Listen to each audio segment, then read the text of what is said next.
Good evening, namaskar, and welcome. My name is Peter Abraham, and I welcome you all once again to this FTS 3.0 series.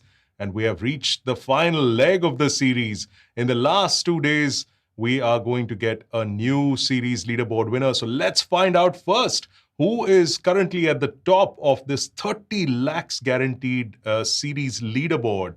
Taking a look once again, and no change as far as the leader of that series leaderboard for the moment is concerned. Vinay Rajpal, who plays as Beep Beep, I'm a Jeep, with 4,342 points, is right up there on top of the counts. He is once again followed by Abhijit Kumar, playing as the Supreme One with 3,735 points. Shashank Desai, who was on the top of the counts a couple of days ago, has dropped a little bit, 3,700 points for Shashank, who plays as Reconnecting. Then you've got Ram Kakad playing as Johnny, Runner, with 3,322 points. And Spectre slowly and steadily creeping up those counts, but still in the middle of the pack. That's Bhanu Prakash Casey with 3,282 points. Suraj Todi had got a final table finish, and that propelled him up the counts. Sixth place for him. He plays as Got No Change, and 3,215 points for Suraj. Ashish Kumar, who plays as Notorious Convict 1 with 3,187 points in seventh place. Arjanveer Singh Chadda as Bazinga with 2,680 points. Anmol Agarwal playing as Bull Slayer with 2,644 points. And last but not the least, a name that we've seen on these live streaming tables, Manas Kalita with the user ID Silver555, 2,624 points. There's still a couple of events, a couple of days, I should say, to go in this FTS series. So there could be some changes to this list. So keep watching, and we'll keep bringing you updates from the leaderboard as we go along. Now, on to today's featured table. That's the Head Hunter final table here at the FTS, a 40 lakh guaranteed tournament for a buy-in of 16,500. And you might think that that's a bit on the lower side, but no, this is actually a knockout event. That means 10,000 from this buy-in goes into the main prize pool, and 5,000 is what these players will get on the knockout. And because it's a progressive KO format, a certain portion of that goes onto the head of the person doing the knockout, and hence that keeps getting collected to a bigger amount as we go along. So we should see some pretty big bounty figures against these players' names as we go on to the final table. Well, the hunt to the finishing line of this final table started with 266 players who sweated out at this 40 lakh guaranteed event. Every head has a price, of course, and players, they hunted each other down like nobody's business. You'll see a couple of really big figures from the bounty perspective soon enough. And the greatest hunter will go on to win this particular title. And that up top prize of 5.65 lakh rupees, a beautiful 18 karat gold medallion, and a special gift hamper from Spartan Poker. Let's take a look at those payouts once again. Like I mentioned, 5.65 lakhs for the winner of this headhunter, followed by 3.8 lakhs for runner-up, 2.68 for second runner-up, 2.17 lakhs for fourth place. Fifth place gets 1.72 lakhs, sixth gets 1.3 lakhs, and seventh and eighth get 95,000 and 69,000 respectively. Now, talking about winnings and medallions, of course, reminds me of our very accomplished commentators who are joining us today in the live stream. First up, we have Mahima Walia Das. I keep flipping those two around. I'm so sorry. But Mahima Walia Das, of course, is one of our commentators who's been on this stream for us for quite a few of these live streams. She's joining us today, minus certain sound effects, but hey, we never know. And we live in India after all, and it is the festive season. So, of course, let's welcome Mahima onto this live stream. Mahima, welcome. Good to have you here once more. Thank you, Peter. Excited to be here again. Yeah, sorry about that little jab there, but hey, you make things That's fun. You make things fun for us. Right. And I know there's not much one can do about the external noises and all of that, but that's what keeps things interesting on these live streams. There's nothing much that we can do. Mahima, how's the experience been so far? You've joined us for the first time in the broadcast. Pretty fun for you as a viewer this time and a commentator, I hope. Yes, absolutely. I'm quite liking it. So even when I'm not commenting, I'm actually watching all the streams. I do miss you guys around at that point in time. So it's pretty fun for me so far. Well, it's a learning experience for all of us in the booth, as well as, of course, our viewers who are joining us to watch these live streams on various platforms. And time to bring in a very special guest. Well, a little more special today because it is, after all, Kevin McPhee's birthday. Happy birthday, Kevin McPhee, and welcome to this live stream. Good to have you here. Thanks. It's good to be here. A lot of these final tables, we've been kind of handcuffed by ICM, but today we get to watch a bounty tournament. So there will be carnage today. There won't be as much, conservative play at the beginning of this final table. People, when they put their chips in the middle, there's going to be good incentive to bust them. So I always enjoy watching these final tables. It brings a little extra dynamic, a little more action, and I'm hoping to see some fireworks for my birthday today from our players. Well, there you go. Fireworks for Kevin McPhee I think he's turned 21 today. So we should see some interesting play to complement that very momentous birthday in his timeline. And I can see a few happy birthdays for Kevin in the comments. Yeah, bring it in. Wish the big man from yourself as well. And let's take a look in the meantime, though, at this final table of the Head Hunter. And the players who make this up are many, many of the top talents from the Indian poker circuit. First up, our chip leader, Sahil Chutani, playing as Slim Shady 19. This 30-year-old player says that his biggest achievement is yet to come. Very, very modest on the part of Sahil, because he's done a whole bunch for himself in his very young poker career, in fact. Third in the millionaire for 6.5 odd lakhs. Second in the elite at Spartan as well for 4.48 lakhs. He also shipped the WPT Tuesday event for 5.5 lakhs. All of these just in the last week of August. So clearly in a good run of form is Sahil Chutani. And he's got 1.1 million in chips, which is about 56 big blinds. Next up is Chandan Arora in the chip counts. He's playing Flow Like Water as Flow Like Water. That's his ID. And Chandan has won a few big titles on Spartan as well, like the 2OK for 15 lakh rupees in June of 2018. He finished second in the Triple S main event for just under 10 lakhs in May 2019. And the Grand Mega Suits event on Adda 52 for 12 lakhs in October 2020. A little over 1 million chips for Chandan Arora. That's 51 big blinds for this player. And let's look at who's third on this final table. That is, of course, a very familiar name for us in this live stream. Mithun Mahesh, playing as Zima Blue, has got the third biggest stack, 857,000 chips for this player. He's won the Millionaire on Spartan Poker for 19 lakhs in May 21, won the APT High Roller on Pokerbazi for 16.5 lakhs in August 21, and he did come second in the FTS 3.0 Saturday special event not too long ago for just under 5 lakh rupees. 43 big blinds is what Mithun Mahesh has, and he is followed by Mohit Gupta, who is a 40-year-old player, and he's got 576,000 in chips. That's 29 big blinds. Mohit has got quite a few deep finishes himself, including a fifth in the IOPC main event on Spartan Poker for about 14 lakh rupees back in July 2020. He finished second in the Sunday Super Stack as well for 4.32 lakhs in September 20. And he's been an in-the-money finisher at the Millionaire event several times as well. So 29 big blinds for Mohit Gupta. As we go on to the next player on the counts, that's Ramji Kishore Gundupalli, playing as Bluff Police 123. We don't have much information on this player except that he has a 25 big blind stack, so that's a little over 500,000 in chips. Shipperment is the next ID on the count. That's Ankit Badwan, who's of course a very familiar name to poker enthusiasts from the circuit, finishing second in the BPT High Roller for 27 lakhs in October 2019. He finished second in the NPS Super High Roller on Pokerbazi once again for 16.71 lakhs. And he's got a 23 big blind stack, 453,000 in chips for Ankit. Born Trouble is the next ID on the list. We know his name, Vikrant Verma, of course, who has been here, in fact, on the Sunday special live stream that we brought to you not too long ago. a 20 big blind stack for him. That's a little over 402,000 in chips. He's chopped the Millionaire Legends back in the day for a sum of 40 lakh rupees in November 2019. And like I mentioned, we've seen him before at this FTS series, 6th place in the Sunday special for 2.62 lakhs.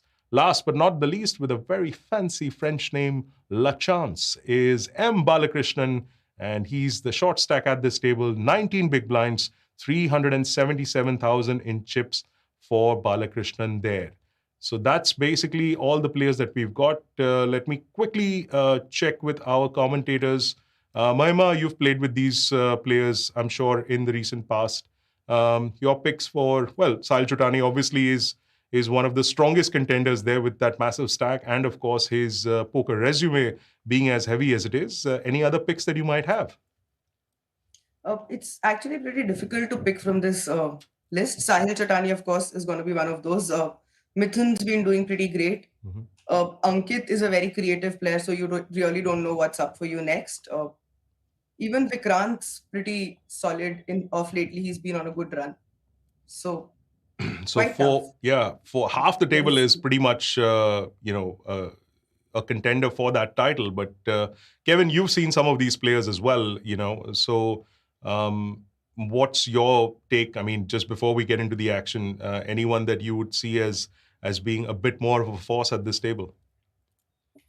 I mean, with the stacks pretty even, I think this is up for grabs here. And a reminder that as you're knocking people out, you accumulate their bounty. But if you do win the heads-up match, not only do you claim the heads-up bounty, but you also claim your own bounty as well. So that should really relieve a lot of the pressure from people to just play for chips, to shoot from the hip. I think this is going to be a gunslinger kind of final table where really anything can happen. I think it's completely up for grabs. You're going to see, especially those who have the bigger bounties, you're going to see the players really going after them when they put their chips in the middle.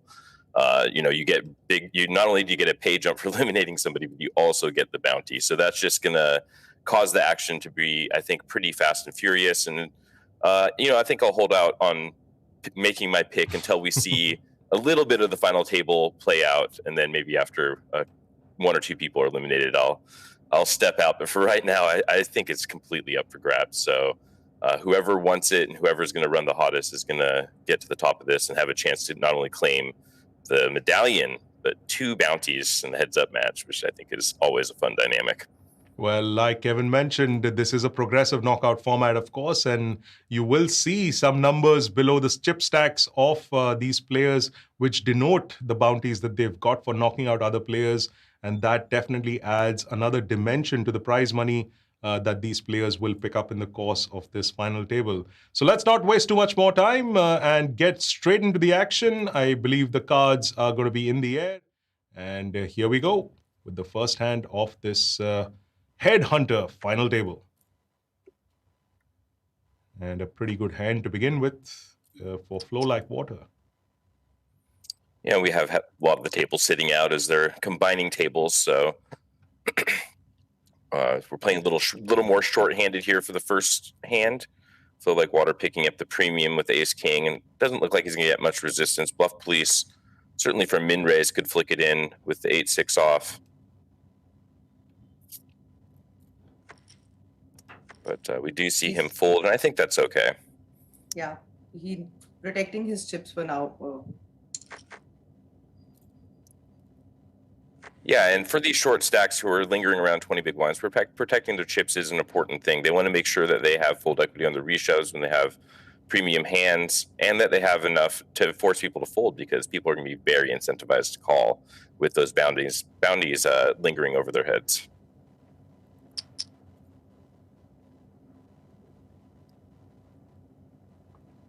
Well, I don't really expect anybody to call here, but you never know for a bounty.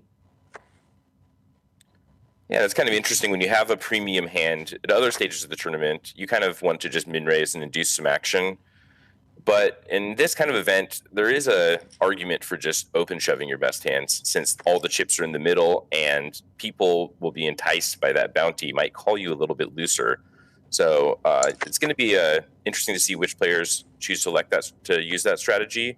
because ripping all in, it just gives everybody at the table a shot to get that bounty. Maybe they'll call you a little bit looser than they normally would. So fast playing your big hands can be actually a pretty good strategy in these type of tournaments.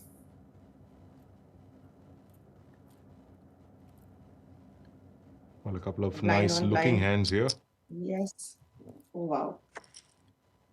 Yeah, and likewise, we're going to see in these sort of situations, especially blind versus blind, when stack covers another one, they're going to be shoving it a bit looser, knowing that if they get called, they're going to have the overlay of that bounty being in the middle. So there's going to be more hypothetical chips in the middle. So making a little bit of a looser shove when covering somebody is going to be definitely something we're going to see a lot of as this final table progresses.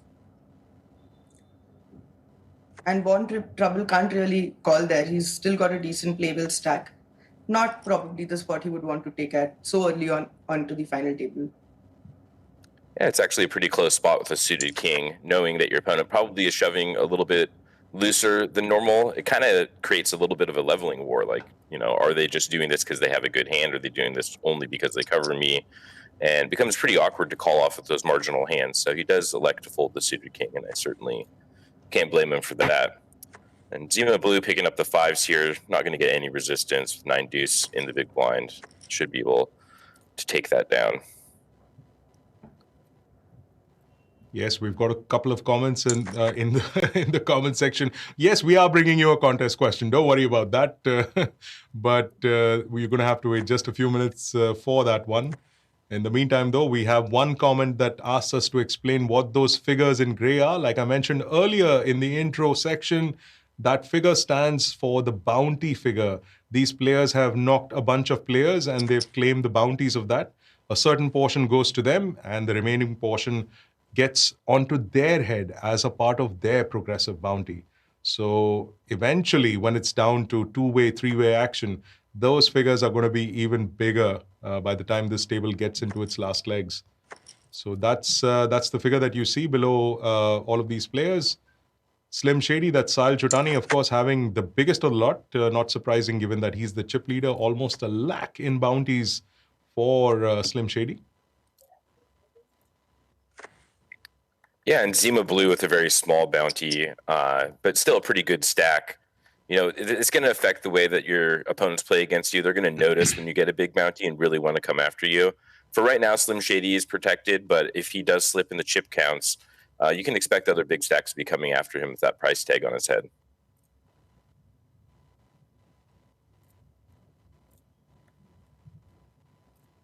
Awkward for shipment here, yeah. Yeah, and again, we see the 8-6 off just folding in the big blind to single raise. This is a hand that's perfectly fine to defend in another portion of the tournament.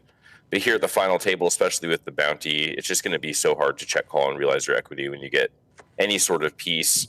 All those chips matter quite a bit. So we're going to see players electing to play a little tighter from the big blind.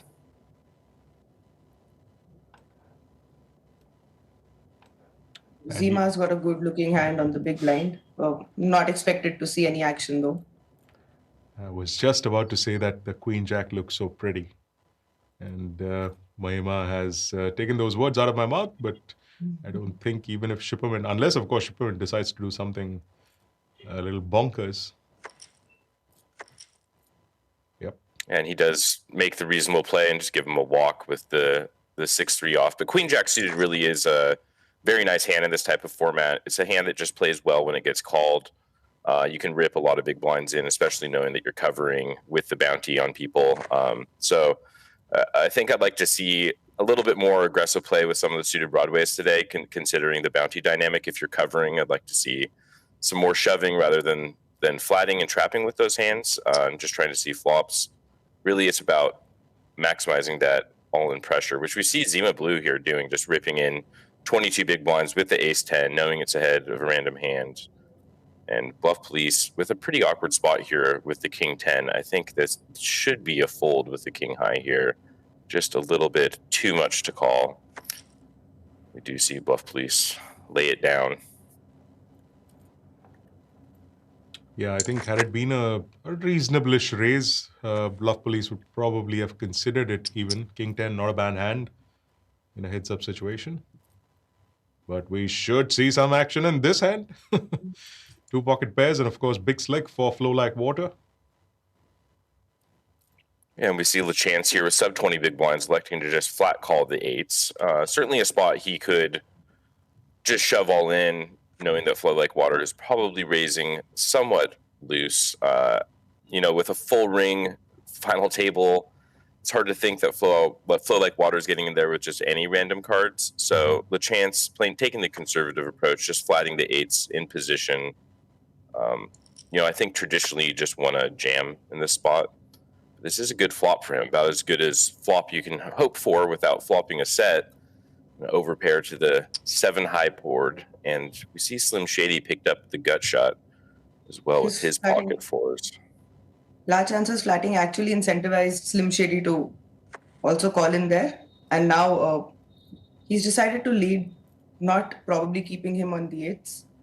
But yes, decent enough equity with the gut shot and slim of a chance to hit a set as well. Yeah, I always think it looks pretty scary when you get flat this sort of stack size. It looks like you have a pretty strong hand, and he is going to raise here for protection. Slim Shady here could hit a 4 or a 6, so he does have plenty of equity, and eights just sees the pot as big enough and is going to try to raise and take it down right here. I think Slim Shady is going to have to find a fold. How do you like the lead there, the protection bet? Well, I mean, it's just so hard to construct a leading range in multi-way pots, to be honest, that I'm not really a fan of it traditionally. I'm pretty happy with the 4s there, just to flick in, one big blind and try to flop a set or something similar. But it's so out of flow to just lead in multi-way pots that I don't even really know how to begin constructing a balanced range for doing that. So generally speaking, I just stay away. If you check, that both opponents can still check back, and then you can stab the turn. And the thing is, you're like, a lot of your really strong hands would rather just have the pre-flop raise or c-bet. So leading usually doesn't make much sense to me. So that's why I'm not like a big fan of it. Well, there are some, shall I say, incendiary comments coming through for more action. They want blood in the streets, or on the streets for that matter.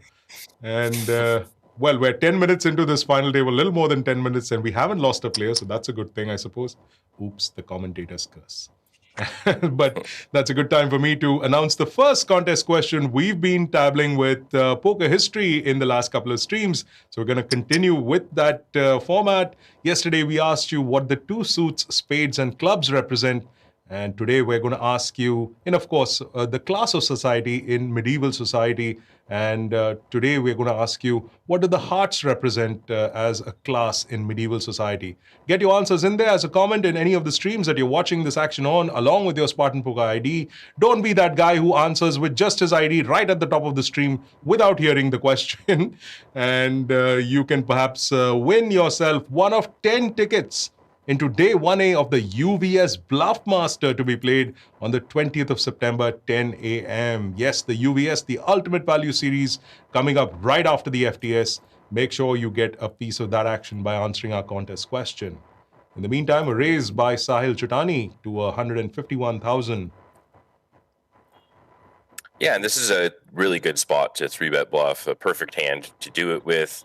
Generally speaking, ace-9 is going to be a fold against an open, but it is going to be one of the best hands that you're folding, which makes, in my opinion, a very good 3-bet bluffing hand.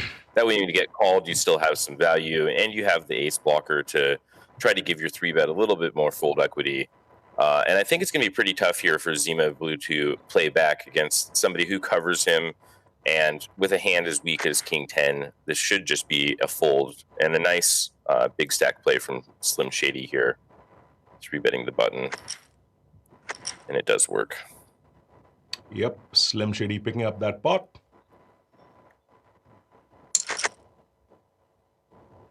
Siddiqui Saab, samajh gaye aap. Thank you for doing the right thing, my friend. So yeah, get your answers in there for that contest question. What class of society, well, medieval society, did the hearts represent? And make sure you put in your Spartan Poker ID with your answer, and you can win a ticket into the UVS tournament on the 20th of September.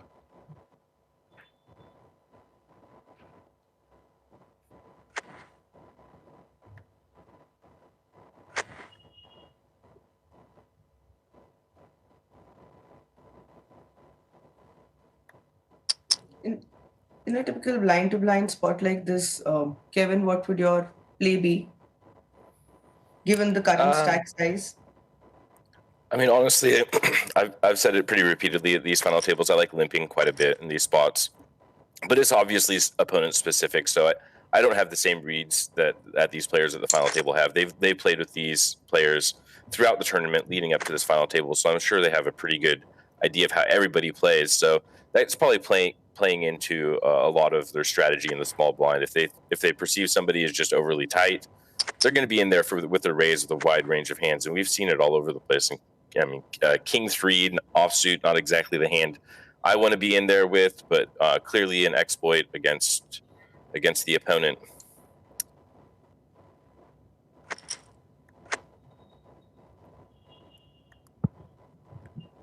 And Slim Shady really ace-4 off from the hijack. Pretty weak hand to be getting in there with, especially with Flow Like Water on the button. When I have a stack on my left, then I'm a little bit worried about.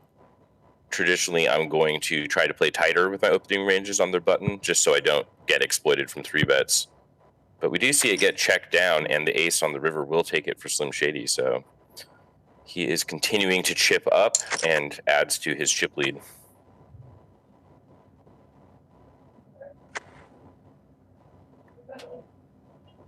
Well, lots of action in the comment section. Hello and welcome to all the viewers who've just joined us, and hello to everyone who said hello back to us. How do you like my shirt today? It's a little toned down from that absolute ISO I wore a couple of days ago, but I can hear the giggles from Richie Haridasom all the way in Mumbai, and I'm sure he's getting ready to be patched into this live stream.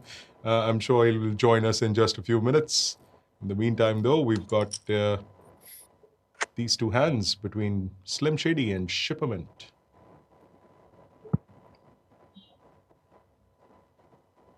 Yeah, and Slim Shady really going after it, just opening every spot he can,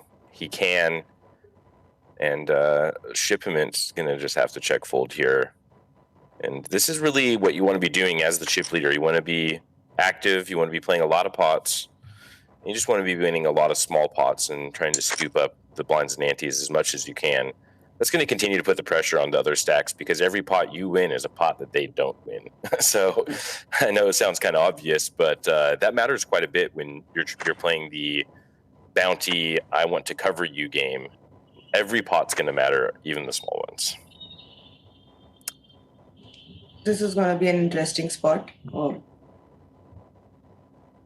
Zima's going to be a little incentivized yeah. And this raise should give him some pause. A little bit more than 3x on this stack size should be putting off the red alarm bells, but Zima does go for it. Wow. Wow. What a harsh flop, though. Quite the run out there. So yeah, Zima blue, I think that's probably a pretty fine play. Maybe a little pause for the 3x on the button, which is a little strange, but he does shove the ace-10, flops 2 pair, but the ace-queen of Manu Guru does get it on the river with the rivered straight. So pretty sick run out there. I can't blame Zima blue too much for shoving the ace-10, pretty standard spot. I don't know if I like the open size there from Manu Guru. Opening 3x on that stack size just seems completely unnecessary. You actually want to incentivize your opponents to play as wide a range of hand as possible when you're holding something like ace-queen, so they can play more queen X and ace X hands that maybe they would have, maybe they would defend for 1 big blind more, but won't defend for 2 big blinds more. So, but it does work out for Manu Guru there, and secures the double, much needed double for him. Zima blue is going to be in that sub 20 big blind territory now, like many of these other players. I would expect to see some all-in and calls within the next level or two. These players cannot hang around forever. Yep, Zima blue, that's Mithun Mahesh, who lost a few chips in that hand. Against Manu Guru, that's Mohit Gupta.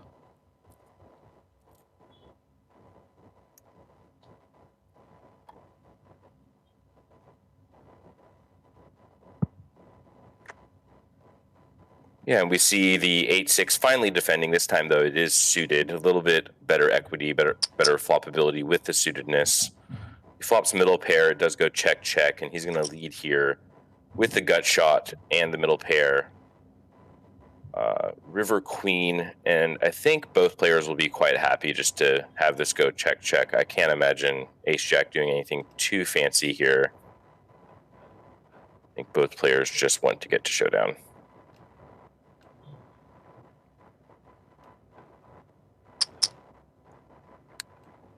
In fact, Slim Shady decides to go with just a blocker bet, very small in relation to the size of the pot, trying to get some value from an ace high or worse pair, and he does get called by ace high. So Slim Shady, yet again, adding more chips to his pile, over 1.5 million now. Pretty clear chip leader.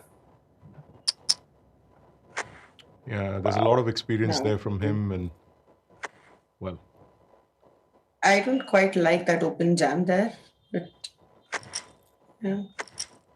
Regardless, not anybody would not have called him off even to a min raise, given the cards these guys were dealt. Yeah, it just doesn't really make all that much sense to just open rip a hand that strong. Otherwise, you're going to have difficulty just opening any pots if that's your strategy. I'd like to see, a min raise, or if you want to continue on the bigger size, which like you did before, you could maybe make it a little bit bigger than min and hope that your opponents play back at you. The thing is, if you make it as small as possible, it allows your opponents to shove in worse pairs that you want to play against, like, 2s through 7s or something. Whereas you're shoving, maybe they're going to fold some of those pairs now. And you just want to keep your opponent's range as wide as possible, especially considering the hands that you want to play against. So just ripping in with the queens there, I think is, a pretty clear mistake. But Monoguru just definitely wanting to win the chips, forcing his opponents to try to call off. But I would have liked to see a normal raise there, which of course we see him do the next hand with King Queen. I was expecting a 3-bet here from Slim Shady. Again, a pretty looking hand, and the stack size he has. And he also hits connects. It's a good day to be Slim and Shady. It is a good hand, though, to have in the 3-betting range. And then once you've seen Monoguru just rip it all in the hand before, and then now all of a sudden he's just opening, it kind of, I personally would incentivize me to want a 3-bet lighter than normal. Because some hands, he's just ripping it in for like 40 bigs. And Slim Shady with the solid play there does outflop him and flop top pair. So, of course, that helps the situation. But that's just going to be a super tough spot for the King-Queen to call up a 3-bet out of position and try to realize any of their equity. Every time they miss the flop, the Jack-9 is going to C-bet and be able to take it down. So, well played there by Slim Shady.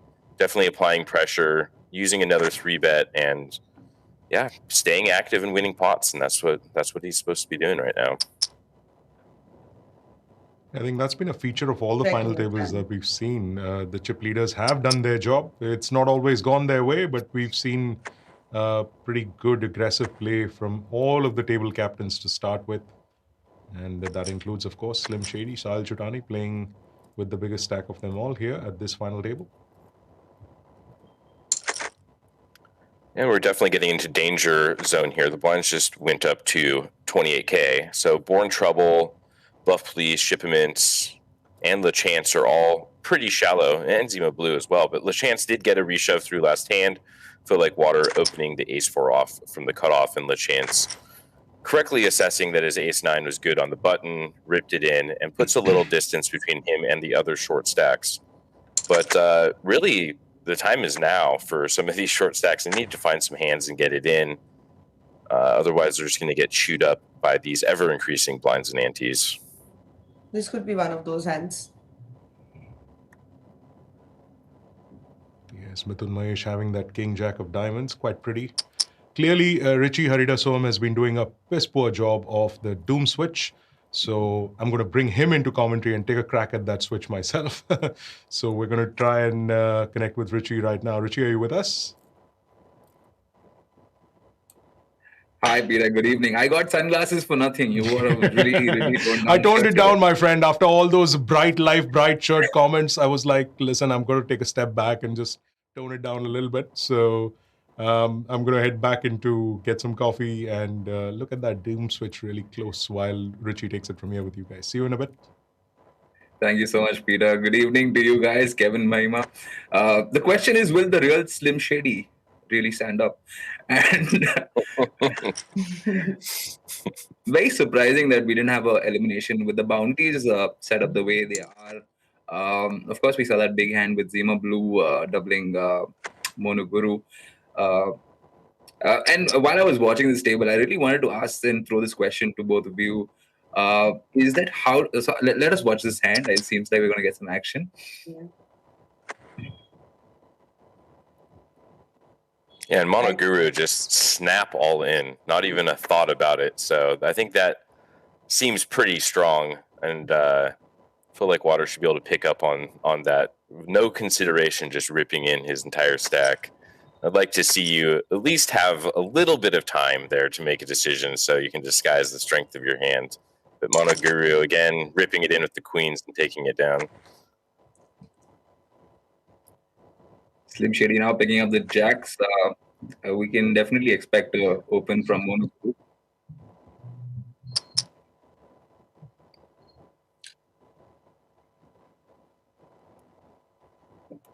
Monoguru's game is pretty obvious at this point in time. Yeah, he's min-raised the king queens, and when he has a strong hand, just rips it in. Basically, the bigger the hand, the bigger the raise size has been his MO so far. When he had king queen before, of course, he called a 3-bet and check folded. Now he's going to be faced another 3-bet from the same player in Slim Shady. This time, Slim Shady is going to have a little bit better hand. I'd like to see a big sizing here from Slim Shady out of the small blind. I think he's going to let it go snap. He did not snap this time, though.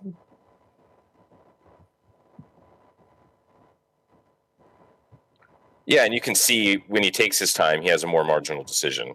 And when he has an easy decision, he doesn't take any time. And when he has a big hand, he makes a big raise. And that's, when you're playing that kind of strategy, that makes it, if your opponents are picking up on that, it makes it pretty easy to play against you.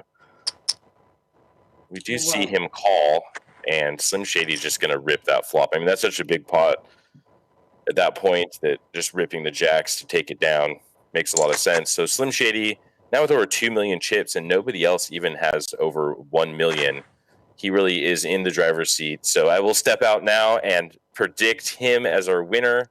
I know I held off at the beginning, but Slim Shady exuding some control, playing big stack poker, and looking like he's in the driver's seat to continue winning a lot of small pots off of these more conservative short stacks. Yeah, of course. Slim Shady is actually asserting dominance, and I'm not surprised because he's one of the most experienced people at this table, playing for over a decade. Of course, Ankit Vadhavan playing a Shipperment, and Zima Blue, Mithun are also players who have been doing well for over a couple of years and bring a lot of experience to this table. The question I really wanted to ask both of you was, when you're playing a bounty tournament, which is a progressive bounty tournament, which is very different from the normal poker formats, what kind of changes in your strategy do you personally make, and how do you approach the tournaments differently, considering the whole dynamic that the bounty brings in? Mahima, you can go first. Sure. So the output's dependent on two things. One, I'm winning that hand, and second, I'm also looking to maximize my bounties here. So as Kevin was mentioning sometime back in the stream, your gameplay is generally a little wider in comparison to how you'd go about in a normal tournament. So your calling ranges also change accordingly. So in general, I'll just become a little, maybe 10% more aggressive and wider in my ranges. Again, depends on the stack that I have. Instead of maybe a reshove from a 20 blind stack, I'd also probably start to do that at a 25 big blind stack. 15 big blinds, maybe start to open jam there. 20, pretty strong to still do that.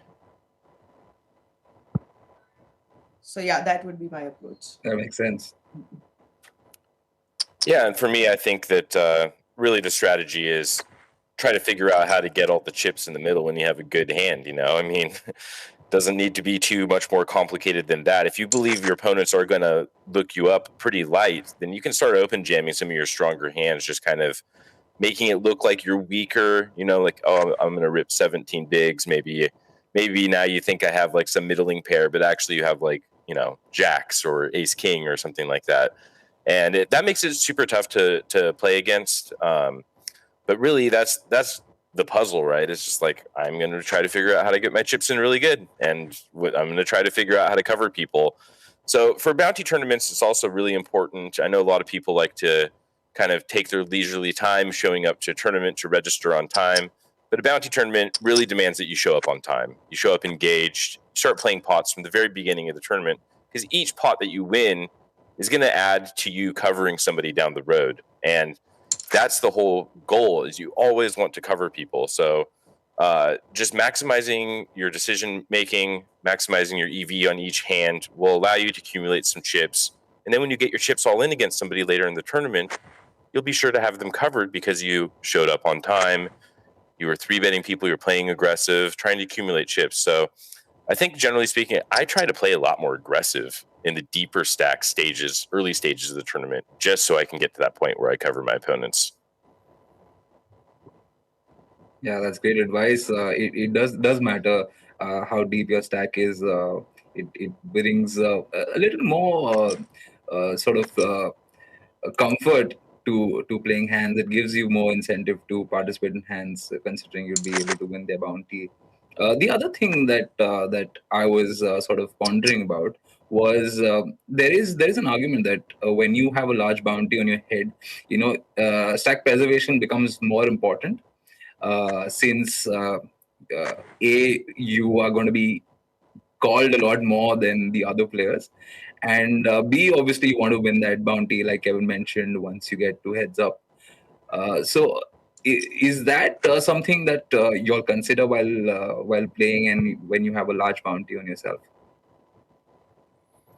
Yeah, I mean, you should always consider how much bounty you have on yourself, But to me, the joy of playing a PKO is it's one of the purest forms of tournament poker. To me, the ultimate is the shootout, where it's just winner sit and go table, winner take all, and you go through all the stages of shorthanded play. To me, I like that because it's winner take all. There's no ICM pressures. It's gunslinging. It's trying to win every chip.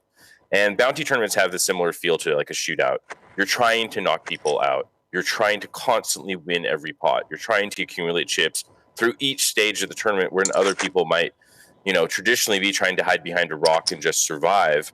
Really, the name of the game is accumulation, and really a predatory headhunting sort of philosophy will excel at this format. And that to me, as a viewer of a final table or of a tournament, it makes it a lot more fun to watch. We want to see carnage. We want to see blood, and the bounty tournament provides that. It's really one of the purest formats. And man, I just can't say enough. When you get to a final table, and now these people don't need to worry about ICM. Oh, we do see a big all in here in our first or second elimination. Shipments. Yeah, Shipments, jacks to ace king. Slim Shady just piling on more, and look at the size of his bounty now compared to Zemo Blues. It's massive. So yeah, we've so far lost La Chance and Shipment. La Chance had a standard spot against Moon Guru, wherein he jammed Queen Queen and was called off by an ace 9. And we just saw the standard flip right away with Slim Shady and Shipment. Yeah, that was quite standard. Shipment had a great run. Unfortunately, his jacks didn't hold up. And I also am hearing that it is the last star to register to the 2 crore main event, which is happening. The last flight is going on at the moment. So if you want a chance to make the final table stream tomorrow for the main event, this is your last chance. You have 1 more hour to register to those ones, and go on to Spartan Poker, and best of luck at the tables. Yeah, main event day is always pretty fun. Sunday fun day. And good luck to all of the people who are watching, who are also competing in that tournament today. Hope that you guys make the final table so we get a chance to do some commentary on you.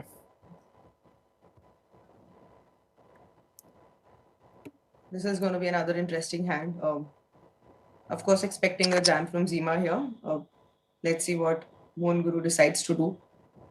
He's made folds at the correct places so far. This could be a fold from him. Don't expect sixes to call off there. He's already put in 2 blinds though, and then he's covering Zima. He may want to attempt for that. Yeah, it's a pretty interesting spot for both players here. Flow Like Water certainly could go all in here as the pre-flop opener. It's only 10 big blind reshove. That's going to make it tough for Monoguru to call. And yeah, you do see, wow, Flow Like Water hits the flush. Zima Blue is going to be out in 6th position. So we've finally seen some eliminations at this final table. Well done by him. And looks like Slim Shady's really in the driver's seat here as well. Born Trouble has been hiding behind a rock and has secured a few pay jumps. Very shallow stack for him. So I'm sure he's happy watching a couple opponents be eliminated from this final table. Yeah, for sure. And he's also in a very awkward spot. He's sitting between the chip leader, and Flow Like Water also has a large stack. So he's been in a pickle for most part of this tournament. But yes, he'd definitely be happy to getting the pay jumps, and threes looks like a jam here, Mahima. Yeah, given the stack size he has, don't see a lot of different options. He's generally been playing tight though. Yeah. And you, of course, expect a call there. And, oh. Wow. Yeah, Slim Shady flops the 9. Born Trouble turns 3 of a kind with his pocket threes, which also gives Slim Shady a flush draw, which Born Trouble manages to fade and secure the double up. So Born Trouble is around 5 big blinds there now, back up to a little over 10. So him and Bluff Police are going to be at the back of the pack, still hoping to try to find some more doubles. And Bluff Police opening here for a min raise with the ace-8 off. I think that in this spot, I would prefer to just shove or fold. I think the ace is probably strong enough to just shove. But we're going to see Flow Like Water take the bait. And I just don't see how Bluff Police can call. You definitely don't want to min open and then be at this awkward spot to take a decision where you've gotten a 3-bet. You know it's not the best of hand to call with, but sure, a jamming hand. Wow. And Bluff Police finds a fold there. Yeah, definitely not advisable to sort of open with such a stack and then fold to a 3-bet. But whenever I play in a short stack min raises, it sort of sends alarm bells to me and makes me wonder what kind of a hand he could have. Yeah, when somebody raises off that kind of stack size with just, 10 or 11 bigs, you got to think that they have a pretty strong hand. But, every once in a while you can slip in an ace reg or something. But I don't know if the ace regs are like ace-8 is really like the hand to do it with, because it's just so clearly a plus EV shove. Putting in 2 big blinds and then folding to a re-raise, kind of a disaster, especially when you can look back after the fact and know you had the best hand. And, that's a problem, because the king-queen probably just has to either fold or call off pre. And, yeah, you're just getting kind of torched when you raise folded hands as strong as that off of that sort of stack size. Wow, sick river card. Yeah. I was just about to say that river's going to change a lot of things, and especially between the 2 bigger stacks. How action went a little hard for Slim Shady to fold as well. But this should ring certain alarm bells, because Monguru's led this time by himself, and given how he's been playing, he only does that when he actually has something strong. Also, it's quite a large value bet on the river, which sort of might have made it easier for Slim to find a fold. Slim Shady continues to outflop his opponents, so a great final table performance from him up till now, and he definitely is in a position to seal this one.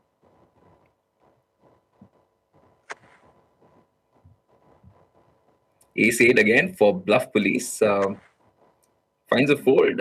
Do you think it's a jam? Probably I'd be inclined to jam there with the ace and sort of a very awkward smallish stack. Yeah, you could jam, but Flow Like Waters open from an early position. So yeah, you could give him some merit for that as well. I think Maybe- folding's just fine. Yeah, you could wait for a better spot. But we do see Slim Shady taking the leverage position, yielding that big stack and 3-betting the ace-6 off. Again, one of my least favorite hands. I think I would be fine just peeling the pre-flop raise there and taking a flop. But I think he's realizing how tight these middle stacks have to play, and he's certainly tried to find lots of spots to leverage them. The sort of issue is when you're playing deeper, yes, you can open and you face a 3-bet, and that 3-bet has a size. But that size doesn't tell the entire story. There's also the potential of future bets, which, in my opinion, makes it emerges a concept of the leverage betting. So yes, you could make it 50K. Your opponent makes it 175, but the 175 has a bigger threat to it besides just that amount. When we see Bluff Police doubling up Monoguru there, or Yeah. doubling up versus Yes. Monoguru? Versus Monoguru. Perfect timing Yeah. for him. He got queens when Monoguru opened a Jack 10 and the queens survived. So yeah, Yeah, great spot for Buff Police. He definitely needed a double up there. A little more comfortable now. Now the really all the pressure is on Born Trouble to try to find a double now as well. And Bluff Police continues to pick up ace-8. His third one for this final table. And I think once Monoguru opens there, given Bluff Police stack, he has to call out there with the Jack 10. this could be a hand between the two smaller stacks. Yeah, don't expect a fold from Bluff Police here either. No, he'll be very happy to get the chips in here with pocket tens covering Born Trouble. It does win the coin flip, and Born Trouble be knocked out. In 5th place, Bluff Police securing the bounty and adding to his bounty as well. So Yeah, dream a nice spot for spot. Bluff Police. Picking up the tens, having the smaller stack shove on him. Great finish by Vikrant Verma, who is Born Trouble, finishing 5th place. He came into this final table with the second smallest stack, and finishing 5th place is quite a nice finish. He picks up 1,72,000 for his efforts, and Bluff Police now reasonable stack.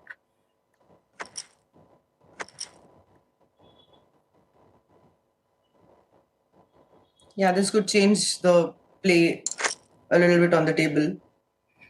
All the 3 stacks are pretty close to each other.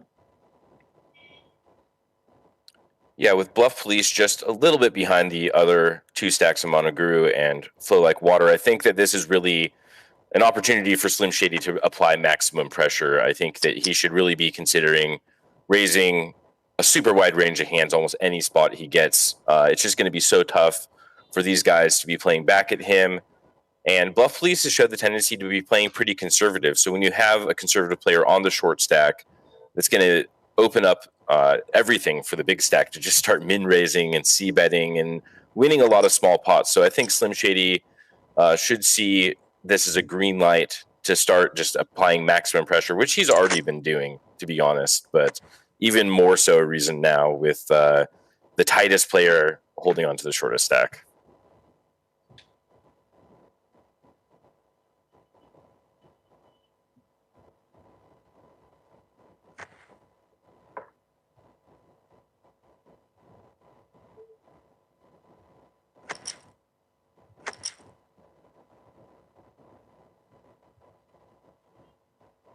And Slim Slim Shady now Shady holding. just gets a walk. So accumulating even more. Definitely the players are going to be a little scared to play against him. He has the chips to call Bluff Police pretty light and apply pressure to all the middling stacks. I think we're just going to continue seeing that. And yesterday we saw our chip leader go wire to wire. So I'm wondering if Slim Shady, he didn't exactly come in as the chip leader today, did he? Let's take a look. He did. Yes, Yeah. he So did, we yeah. have another shot for a wire-to-wire chip leader. And the last time I did commentary back earlier in the year, that seemed to be a pretty common theme, that the chip leader would come in, wield the big stack, spiral out of control. The wheels would come off the bus, and then they wouldn't be able to take down the title. Whereas the short stacks were surviving and picking their spots very carefully, usually made it to the end pretty easily. But it's been a change of pace this tournament series, because we have seen the big stacks yielding that big stack quite well, applying pressure to their opponents and going wire to wire to take it down. So Slim Shady looking to be our next champion who's gone wire to wire chip leader at the final table.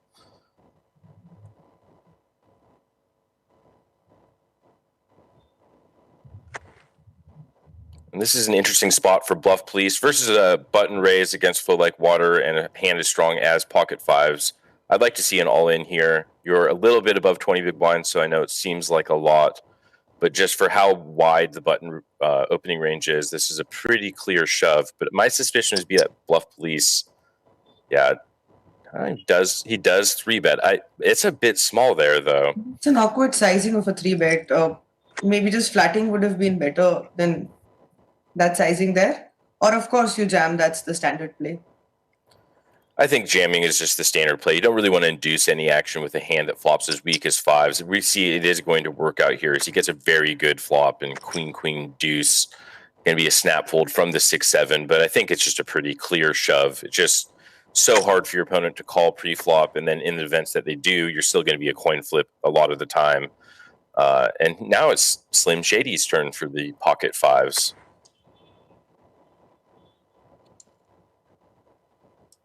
And we can see a jam here by Slim Shady. Yeah, he's not going to take it. Let him see the flop easily. And for the reasons Kevin mentioned, fives plays very poorly post flop. So it's better to realize your equity in the form of a jam, get a double up when your fives in fact hold. And Slim Shady does exactly that. Yeah, and Slim Shady has the added benefit of just covering all the players too. So he can really be liberal with his pocket pair shoves. He can certainly mix it up quite a bit. But I think we're going to see four-handed. The hand distributions are going to, you're going to have some weaker hand distributions with only 4 players at the table. So this is definitely going to benefit a player like Slim Shady, who can just pretty liberally open like a king 4 off like he does here from the small blind and take it down. It's just going to be raise from him. From this point out, and any resistance that he gets, he can just choose to fold. So he's really in the driver's seat right now, and I'm expecting him to cruise, bar some dramatics. This is really quite the dream spot for the big stack.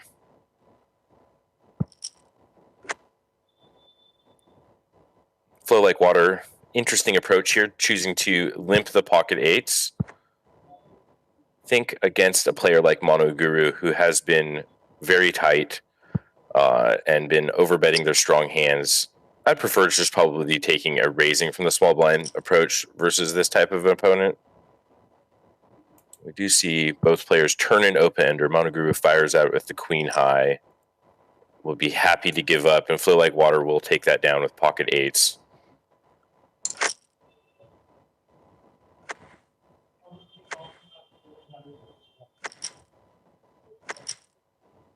And we've seen Slim Shady have some really bad hands the last couple times, but I think barring the bottom, 10 to 20% of hands, he really should be trying to VPIP as much as possible right now. Just these players are going to be playing pretty tight. He does have a bit of a problem with Flow Like Water on his left, who's been the next most aggressive player, but I don't think it should be too much of a concern. He should just be continuing to apply the pressure.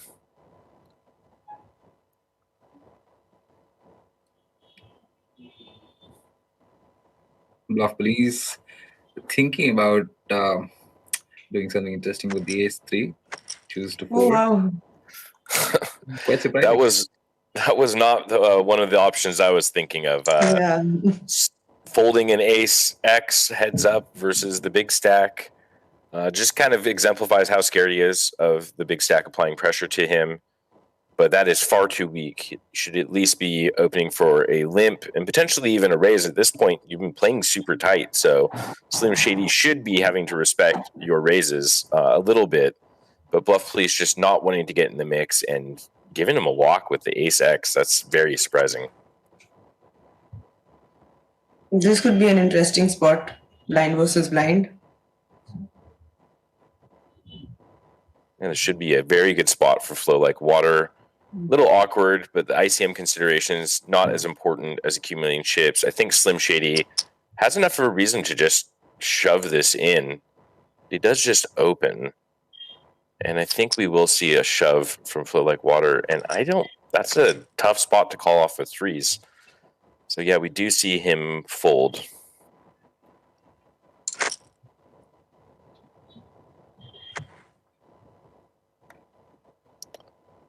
And all the aggression that Slim Shady has been applying, over the course of this final table, it gives him that comfort zone, being able to sort of fold some hands when he's being jammed on by a larger stack like Flow Like Water, and sort of keep applying pressure because he's picking up so many small pots, given the chance that he's able to navigate this table with the stacks distributed the way they have been.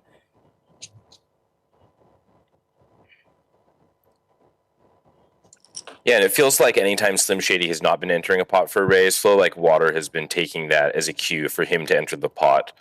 I think that when he's on the button, he's really recognized how tight Monoguru and Bluff Police have been playing from the blinds. So he's going to just be opening, I think, pretty much any time it folds him on the button. He should be opening a lot of hands here, given the way the dynamics have played. He doesn't have as much comfort in the stack to apply pressure to these people, but I think just the way that they have been playing, he can definitely be taking more spots. And we do see him c-bet the king six on the ace high board. Bluff Police electing to fast play his weaker top pair, which I'm not a big fan of, but he does take down the pot with that raise.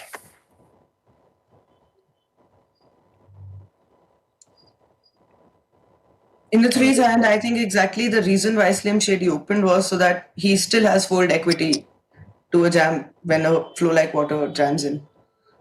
Threes is awkward also to open jam with the stack sizes between both of these guys when you know there are two smaller players around. Yeah, and he's min-raising his way to victory right now. So playing one giant pot and putting 20, 25 big blinds at risk, or I think it was around 25 big blinds. That's a dangerous proposition when you're able to just min-raise, c-bet, and take down most pots doing that. You don't really want to play a big pot. So he did elect to just raise the threes, keep applying the pressure without putting all the chips in the middle. And when he faced the resistance, was able to comfortably lay down the small pair, which of course would have been in terrible position against the pocket sixes there.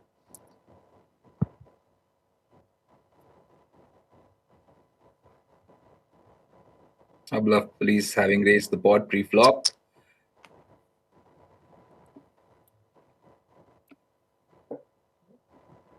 So like what can't really call there. If he's too sure on what Bluff Police hand looks like there, he could probably try to 3-bet.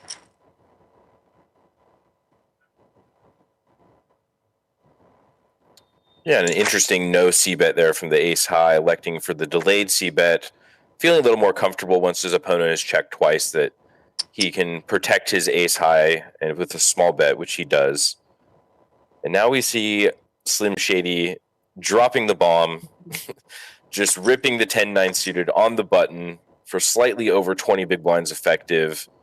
If he's going to start doing that, this is going to be a quick final table.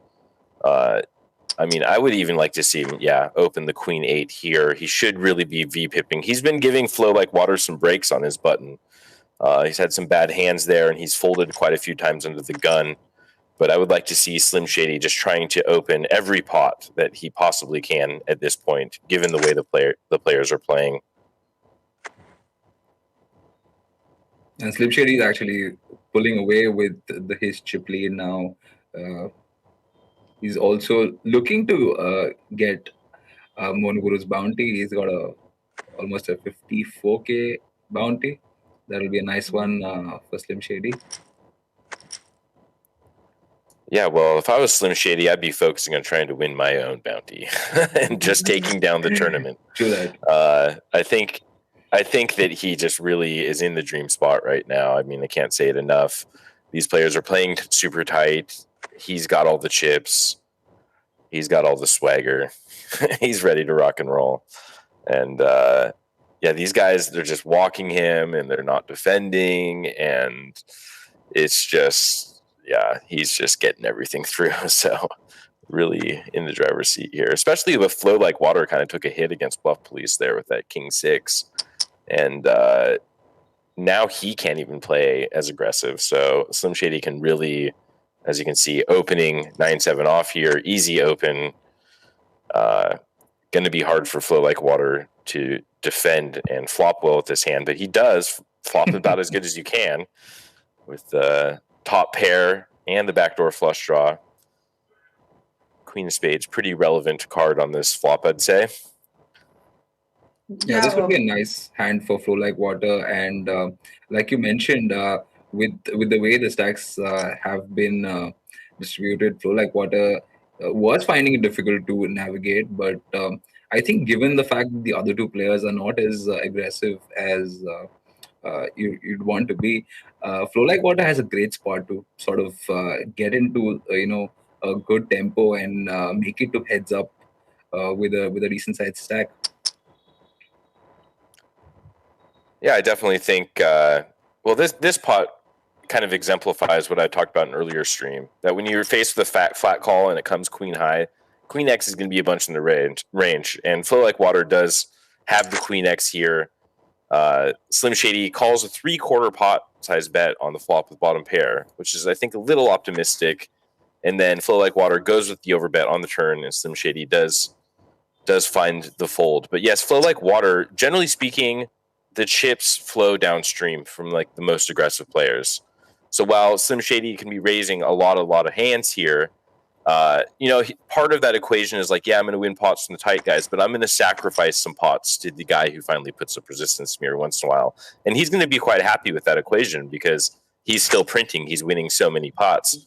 So I think the way that this is playing out, we're going to see Slim Shady and Flow Like Water kind of heading towards a heads-up match. But, of course, anything can happen with our all-in hands. So, but I think if we played this out over time, over infinite time, we probably see those two opponents, the way they're playing, getting heads-up much more often than the other players, just with how much they're willing to stick their necks out on the line right now.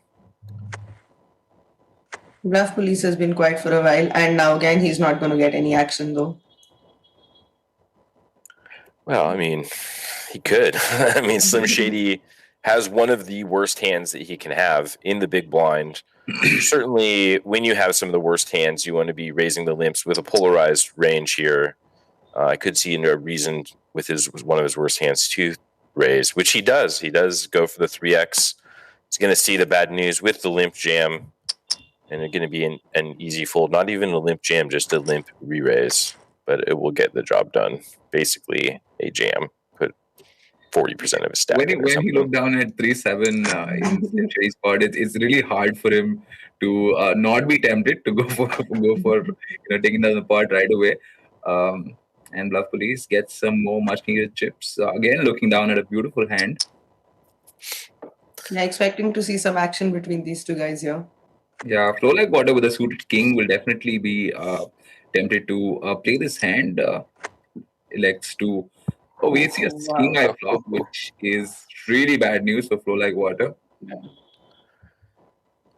Yeah, and on this wet of a board texture, it's going to be interesting to see if Flow Like Water elects to just slow play. Bluff Police letting him off a little bit here, checking back the top two, kind of thinking he has the deck killed. Of course, we know Flow Like Water has also flopped the top pair with just an inferior kicker. I would like to see a pretty big sizing here from Flow Like Water. I mean, you want some protection, and you don't think your opponent has a strong king, given that they've checked back. Yeah. And he's going to be losing some chips in this pot. A sneaky check on the flop from Bluff Police 1-2-3 should get him even more value.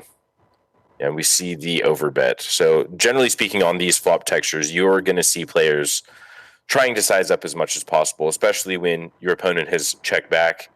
It's they're waving a flag that's allowing you to just go ahead and bomb right into them.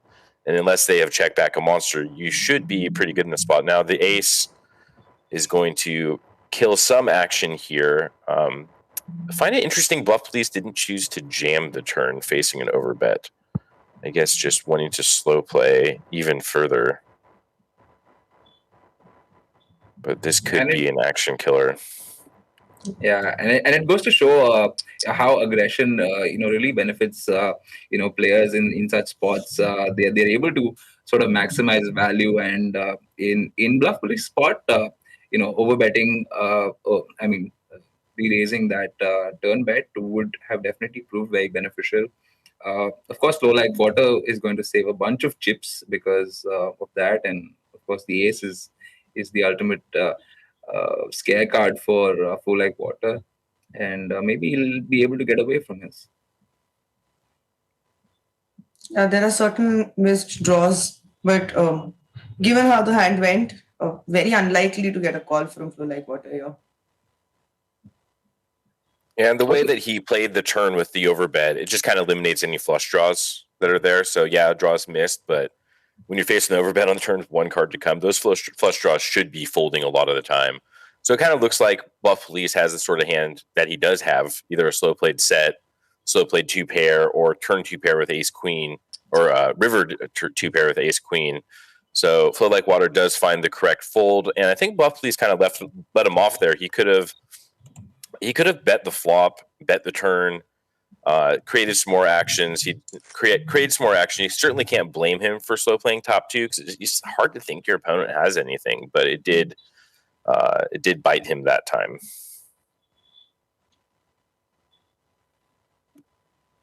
And it does go to show how the more experienced players play such spots because as amateurs you usually perceive when you've got the flop so heavily killed you tend to slow play because you're scared of losing value with such a big hand and not taking into account the draws and multiple other factors which could help you sort of maximize value in the spot. Definitely a very good spot for Flow Like Water to be able to get away from that hand, which could have definitely proven very, very brutal for him. Monoguru with the all-in, the smallest stack of the table with ace-9 off.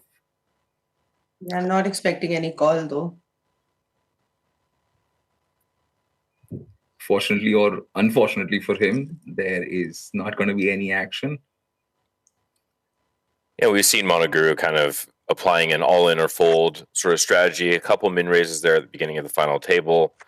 But one thing I just don't really like about that strategy is it kind of just like limits and handcuffs your playing style. It's like when you enter pot, you have to be all in. Well, then you're just not going to enter enough pots to be treading water in a four-handed game, and that's kind of the issue. We haven't seen him play very many hands, and when he does, it's been for all of it, and that's just unless you're getting smashed over the face of the deck, that's a tough strategy to keep up with because you're really handcuffed by the strength of your hands. Yeah, and he's not even mixed a lot of bluffs there with it. It's all been pretty genuine jams. So yeah, it's your cards are pretty heads up there to the opponent. Yeah, and that just makes things for somebody like Slim Shady all the easier to play against. Like this guy's only playing hands when he's all in or fold, and he's not playing very many hands. Now Bluff Police taking a chunk out of Flow Like Water in that previous hand that they played, and Bluff Police playing probably second tightest. I'm not sure. It's a race between him and Monoguru, but Slim Shady really happy to have the chips go on his right with Bluff Police. He doesn't want Flow Like Water to have them, since Flow Like Water has been the one to give him resistance. And I think, any pots that get pushed Bluff Police's way, I think Slim Shady's quite happy about because then he'll have position on the bigger stack.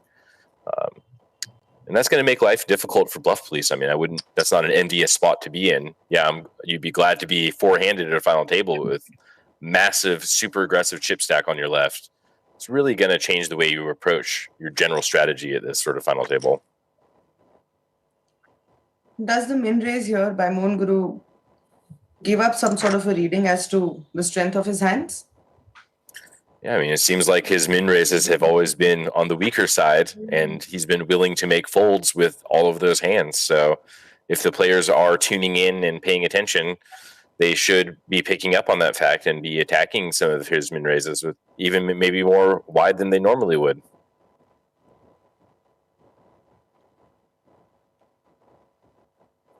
We see a limp with the 5-9 off by Slim Shady. He's been quiet for a while, so he decides to take it up.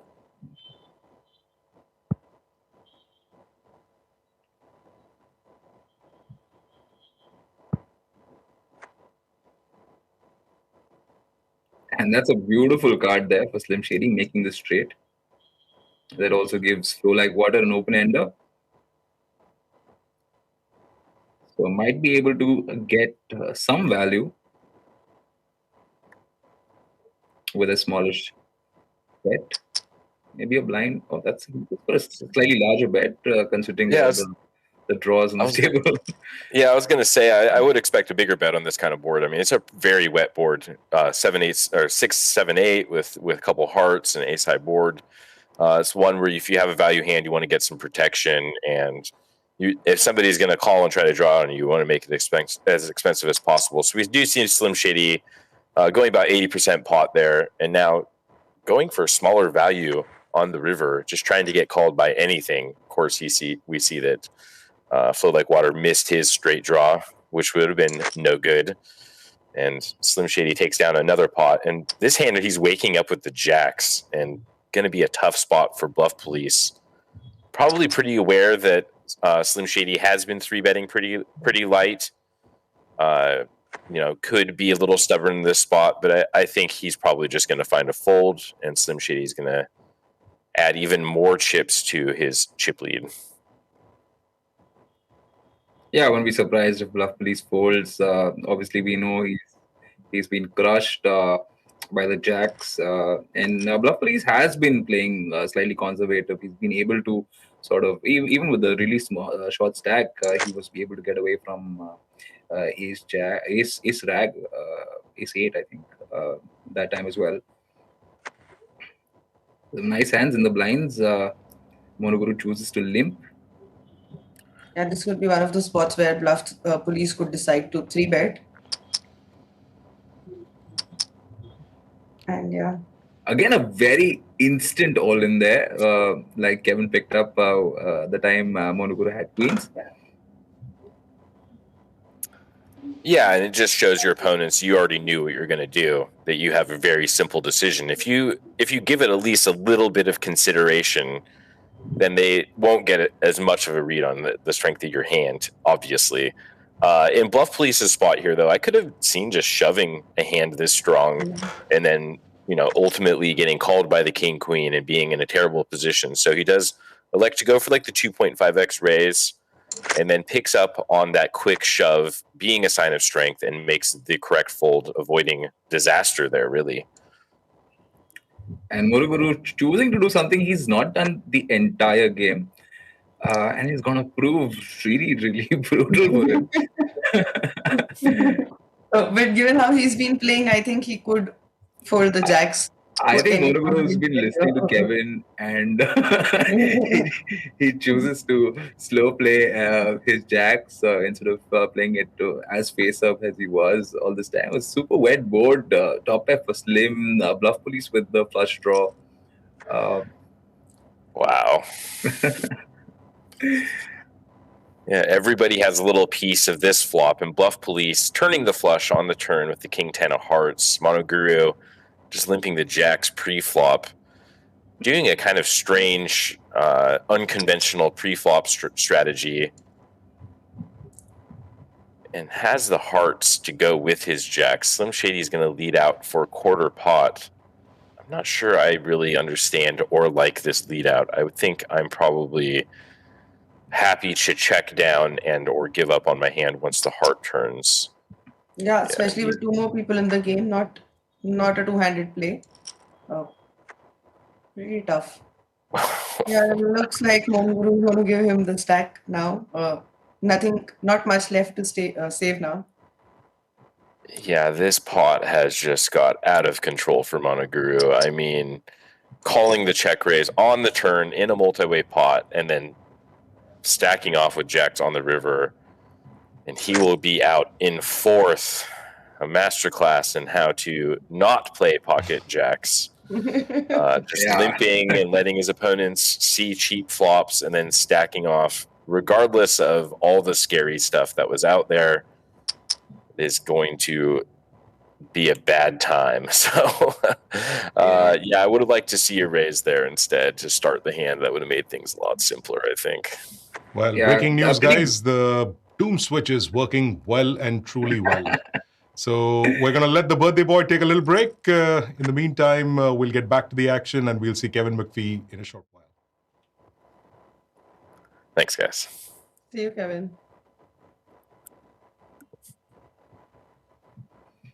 And I don't know, Peter, if you actually watched the last hand. I did. I was actually going to come in before that hand, but it just took on a life of its own. I was like, my jaw was here, and then it was here, and then, of course, along with Monoguru's stack, just hit the floor. And, well, here we are in three-way action. Yeah, is this going to be fun to watch how Flow Like Water navigates his short stack. Obviously, we see him taking a stab here. And Bluff Police does not have much to continue. And Flow Like Water gets some much needed chips. Last hand, Mohit Gupta sort of making some really big mistakes on almost every street. Although he played pretty conservatively and got himself to the top four, but his mistakes was super amplified in a pot where it was three-handed and everybody flopped pretty good hands to say the least, and good performance by him nevertheless. So Mahima knew what to do there to get his stack. Absolutely. Mahima, what do you think? Do you think it's just gonna be a Slim Shady show and he's just gonna zoom into in the first place? I still think so. He's played pretty solid. He's been consistent by maintaining his chip lead. Of course, it's poker. One hand here and there. The dynamics completely change. But yeah, expecting him to take this down. Yep, that's exactly the excuse I use when I'm talking about my bust outs from various tournaments. One hand here and there, and, well, you hit the exit from time to time. Or, in my case, all the time. And we're down to this heads up between, well, in this hand anyway, heads up between Bluff Police and Slim Shady. We'll take you through the bust outs and the payouts once this hand gets done of the victims, shall I say, at this final table of the Head Hunter. While this is another interesting hand. Slim Shady 3-betting with a 9-5 off. And both of them hitting a pair and a double pair now. And don't you see what is? This was his plan. He was setting the trap all along. The force is strong within this one. It definitely is. I also like the limp from Bluff Police, mixing in some stronger hands in his limping range. Slim Shady, of course, we've seen that he elects to raise his the weakest hands of his range, which is actually a very good strategy. And when you know you're going to hit two pair on the turn, it becomes the best strategy. That's right. You can see it as coming. As they say, lagana hi to hai. Correct. There you go. And speaking of which, this is the Hindi commentary part of the show. तो हम थोड़ा सा Hindi, English में बात करेंगे ताकि हमारे जो व्यूअर्स हमको गाली दे रहे हैं हमारे लाइव स्ट्रीम्स पे कि क्यों हम भारत में हैं तो क्यों इतना सारा इंग्लिश चल रहा है. So we'll try and sort of even that out just a little bit with this try of Desi commentators that you've got in front of you. And some cheeky comments from our viewers. Gopal, I actually go to the coffee fields, grow my coffee, harvest it, then grind it down, brew it down, hit the doom switch, and then come back into commentary. It takes a little bit of time to get that really perfect cup of brew. And, well, the side benefits of having a few eliminations, go with the flow. Yeah, you did a good job. I did. I took care of half the table.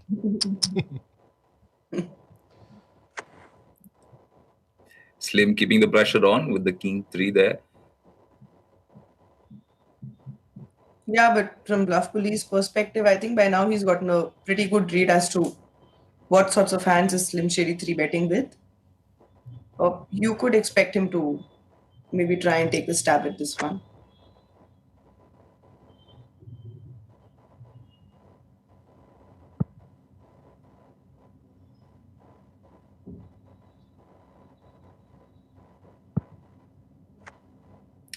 Flop goes check, check. Bluff Police with the nut flush draw. Uh, we could see some aggression. He chooses to check. I'm not sure if that's probably what I would have done in that spot. It's a great card for his hand and has enough equity for him trying to take the spot down. Slim Shady's picked up a gut shot. And I think Bluff Police knows that Slim Shady is generally aggressive and he's going to lead here if he decides to check.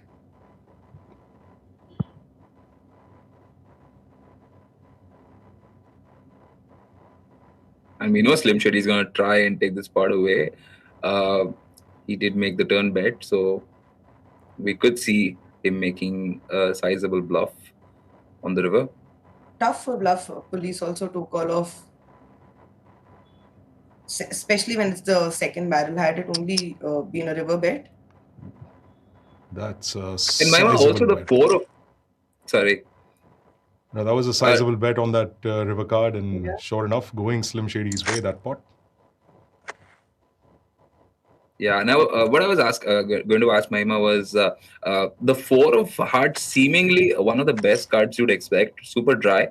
Is sort of, does it make it easier for Slim to, firing another barrel? Yeah, that 4 doesn't change anything there. He's got the stack. He doesn't need the cards right now. True that. Easy game. Well, Manish Malik, जब हमें ये tables पे खेलना नहीं होता ना, तो बस वर्ड्स अपने आप फ्लो होते रहते हैं. As for and this relatively keeps it nice and easy as far as all this lights and head reflectors are concerned. That's the reason why. And yes, Helmut Gaming, I am in fact about to announce the winners. We'll just let this hand conclude before we tell you about the first contest question.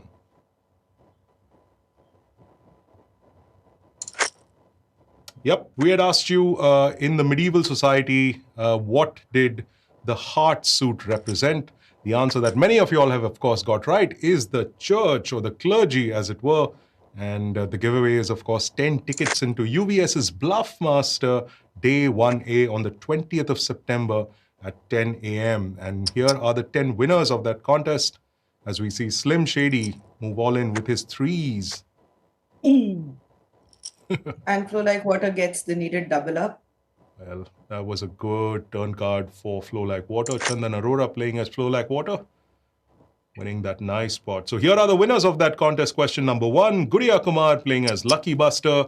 Keith Pereira as Keith_11 Pereira. Animesh Deb playing as Psycho95. Ratan Singh, new user. Shivani Debroy as Underrated. Prakash Chaudhary as Deep Down 99. Jutika Das as Boss Babe. Anjan Ghosh as Commubit, Vijay B as Vijay B 1919, and Alwyn S playing as Alwyn01. Congratulations to all the winners of that contest number 1. We'll be posting this in the comments as well, so make sure you keep an eye out if your name features there. In the meantime, though, both players hitting their top pair, but Bluff Police just marginally ahead. This could be harsh for Slim Shady. Yeah, very sick spot here. And when you're short-handed and you flop top pair, it's usually good. It's very hard for you to get away. There is a spade draw as well. Yeah, he can't just fold now. Oh boy. I think Bluff really has to go with the hand here, considering the amount of draws on the table and the amount of chips he's put in, actually. That's as good as it gets, and he's got no ICM pressure right now. It's a pretty even stack now, and the chip lead shifts from Slim Shady for the first time in this game. Boy, that was Wow, a that's big actually hand. true.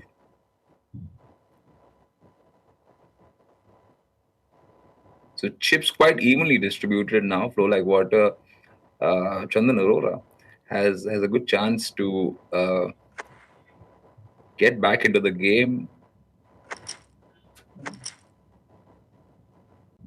and it also goes to show that Flow like water did get away from that top pair versus top pair hand where he was crushed against the two pair of bluff police.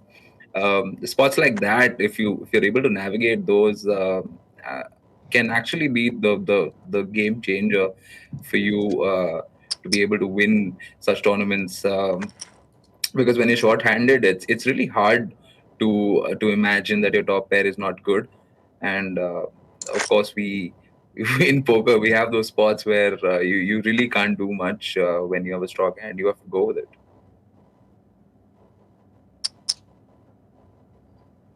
Well, like my co-commentators have said, it's anyone's game now. The stacks are almost as even as they could get.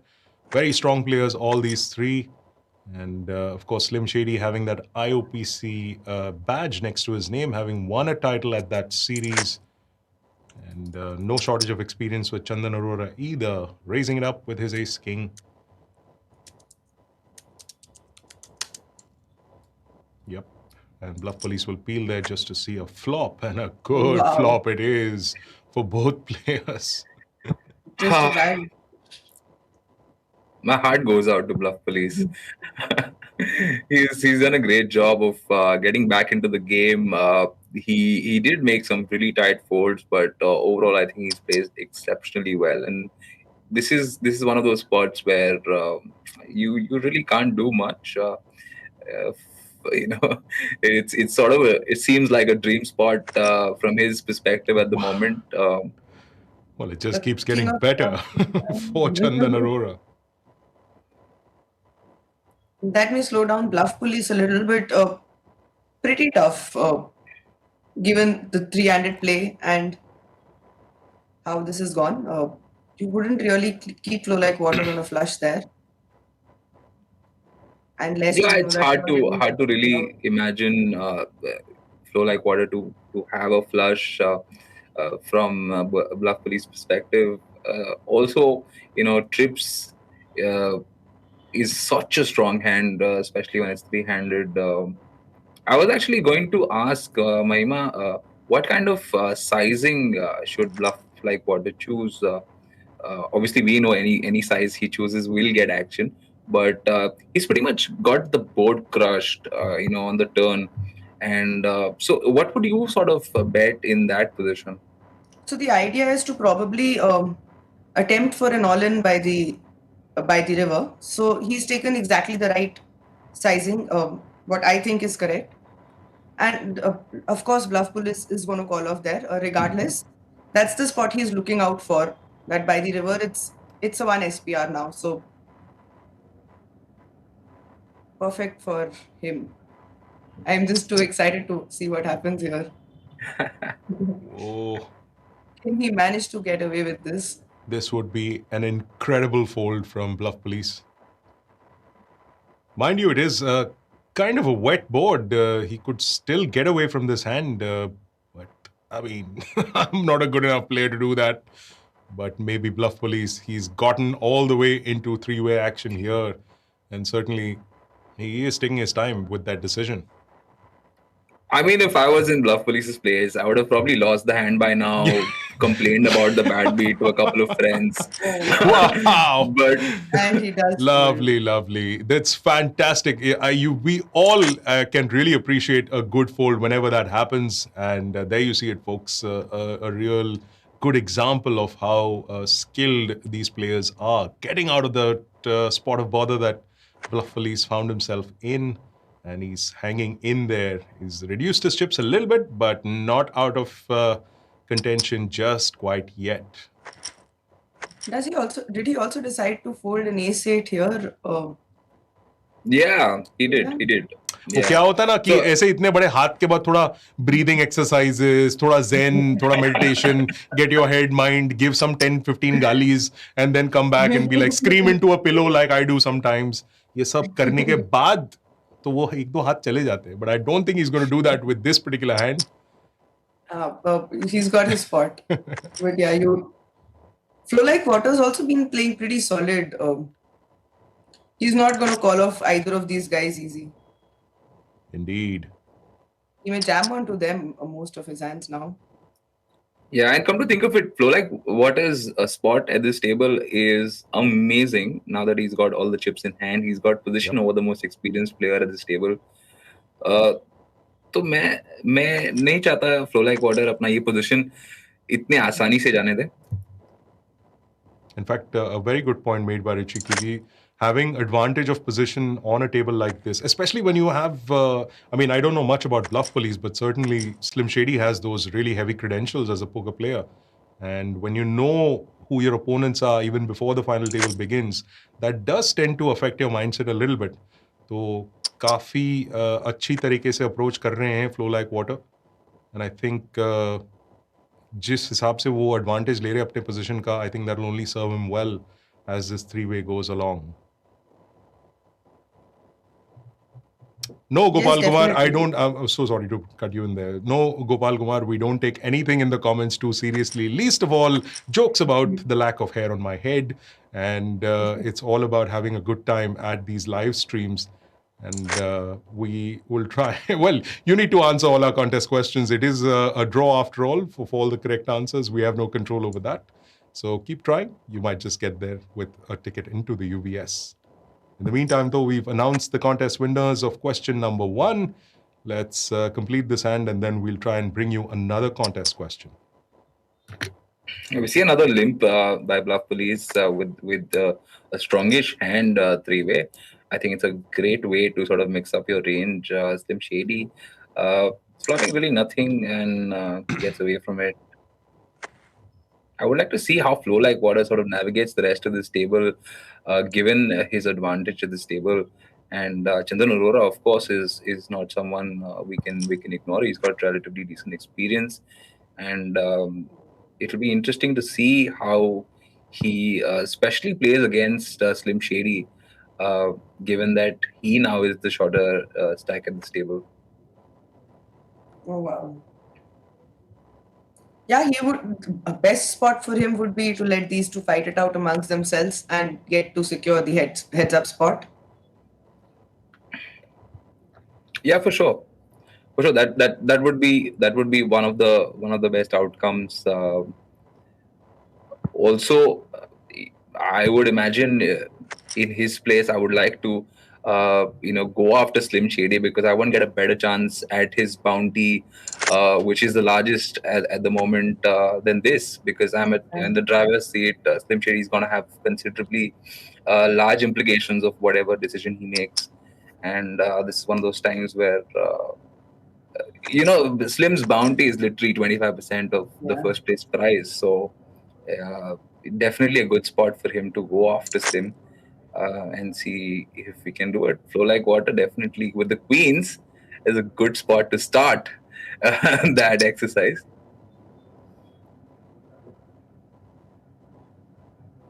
Well, any ace in such short-handed action is obviously a good hand to have. तो मैं expect कर रहा हूँ कि at least एक call तो बनेगा शायद ब्लफ पुलिस से, playing very very strongly at this table and exercising some more restraint, और उन्होंने ये अपना हाथ फोल्ड कर दिया. But not Slim Shady. He decides to see a flop, and a nice one it is for him with an open ender. Boy, a queen on the turn could certainly spice things up. ये हो सकता है एक hand जिसमें bounty लेने की कोशिश की जाए. Slim Shady के लिए भी अभी enough equity बन गया है to at least call it out. Yeah, now he can decide to let go. If it's again also going to depend on the bet sizing. Yeah. Less does he know that Flow Like Water's got queens in this particular hand. Yeah, I like the fact that there's a nice amount of pot control being exhibited by Slim. Very well aware of what his opponent has been playing till now and wanting to make sure it's nice and within limits. Stacks I really like the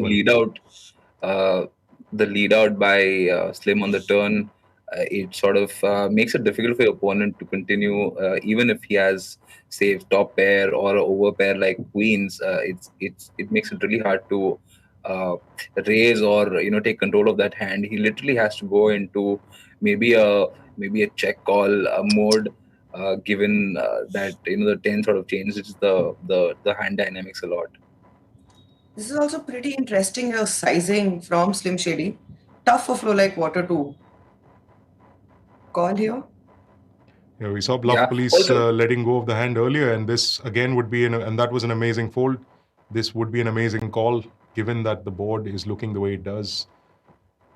Obviously, slim posturing that he has, and he's posturing that he's got either the jack or the 10, and a very, very healthy bet on that last street gets him the pot.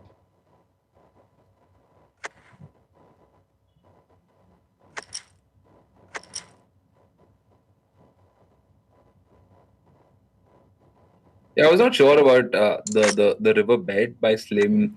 Obviously, we know he had no option but to go for that move.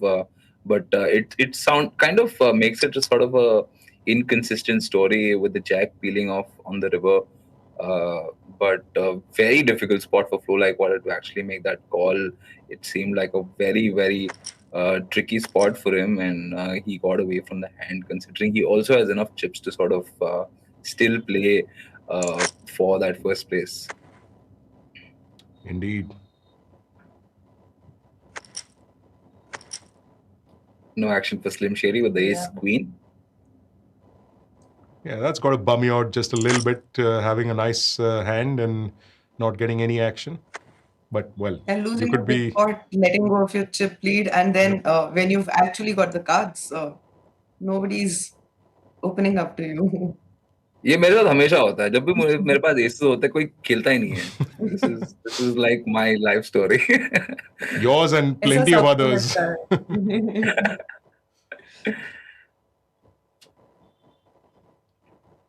Big blind पे होते होंगे तो सब fold कर देते होंगे वहां तक.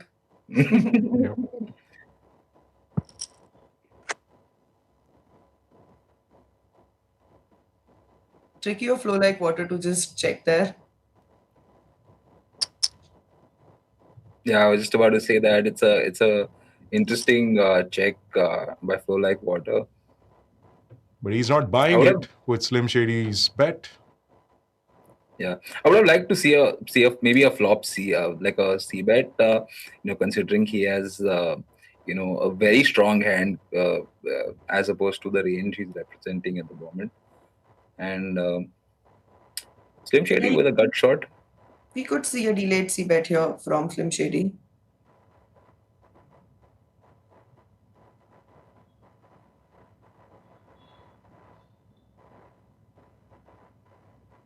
Kitna dalu mein andar is what Slim Shady is thinking right now. Because a second barrel will certainly put a lot of questions in Flo's head.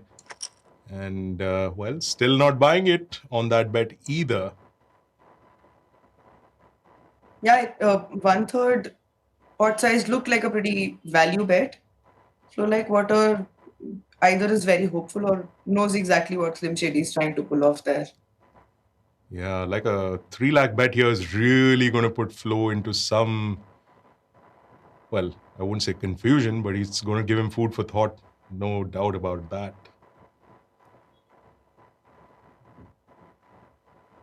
Well, we've got requests to continue commenting in English. यार हमको मालूम है Hindi is not the national language, but we want to practice our Hindi once in a while. तो ये time pass थोड़ा चलते रहेगा. Don't worry about it. Yeah, we definitely scarred some people with our Hindi commentary. इसको हिंदी बोलते हैं? Yes, sir. Sorry, हम बॉम्बे से हमारी हिंदी तो बहुत खिचड़ी वाली scene है. So we'll do the best we can. But yes, it's more English than it is Hindi. But hey, that's just the way we are. So again, a value bet. This is, I mean, by now I'm sure this is putting a lot of thought into Flow Like Water's head about. Oh wow. Yeah, and he gets the point. Very, very well played by Sahil Chutani there. Slim Shady, that is. He set that up beautifully, told the story, followed through on it, and just kept it nice and convincing enough. to make Flow Like Water let go of his hand. Also a bit hard when you don't really connect with the board, but you still, like Sunil Gavaskar keeps saying, you still have to you still have to face it, or you still have to play it out in the right way. So, yep. That's right. Along with Hindi, we also get cricket into poker. So, well, that's just the way we do things on these live streams. And yes, we are bringing you contest question number 2. Wow, it's like a fight in the comments right now for the second contest question. No worries, we will bring that one to you. And it continues in the same vein as the previous questions of defining what the suits are with regard to the class of society in the medieval ages. What did the diamond suit represent in medieval ages is the question for the second contest question for this evening. Get your answers in there with your Spartan Poker ID, and you could win, again, one of 10 tickets that we're giving away into UPS's event tomorrow at 10 a.m. So make sure you get that answer. What do the diamond suit represent in medieval times? And talking of diamonds, Flow Like Water raising this with the ace of diamonds in the 4. Bluff is looking down at a very beautiful hand. Elects to call and see a flop. Both players getting a bit of that with top pair for Chandan Arora. That's Flow Like Water. And a gut shot for Bluff Police. That's Ramji Kishore Gundupalli playing as Bluff Police 1, 2, 3. A gut shot and a backdoor flush draw. And a backdoor flush. Decent enough, yeah. Mahima, my backdoor flushes never work, so I never even count that when I'm talking about these things. I have a better chance of hitting my straights of my gut shot straights rather than backdoor flushes. So that's the reason why I'm doing what I did. But these players know a little bit better than me, and continuing with the betting that he has been doing, again, about a third of the pot going in there by Flow Like Water. And it's just enough for Bluff Police to perhaps peel to see just one more card on that river. No, I think he could fold here. Haha! I did better than the more accomplished player in this live stream. These are the little victories that I take a lot of pleasure in. Sorry, Mahima. Yeah, I can't fault Bluff Police for the call there on the turn. Although I was surprised that he called, given how he's been playing at this table. Flow Like Water going for a half-pot bet.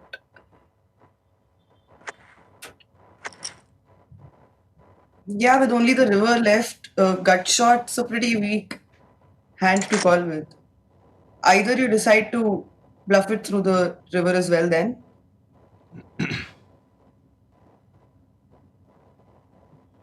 Yeah, for sure. It's very hard to call. Certainly not a bad move there, calling with a gut shot. You also have King Eye in case Flow Like Water's whiffed that board.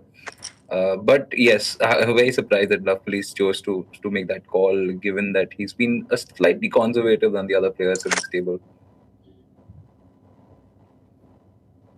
Well, it's time to just quickly run through all the eliminations that have happened at this final table and tell you what these players have taken home. M. Balakrishnan playing as La Chance, finishing in 8th place for 69,000 rupees. He was followed by Ankit Wadwan playing as Shipperment. In 7th place, 95,000 rupees for Ankit. Mithun Mahesh, Zima Blue, his second appearance at these marquee final live stream tables, who finished in 6th place for 1.3 lakhs.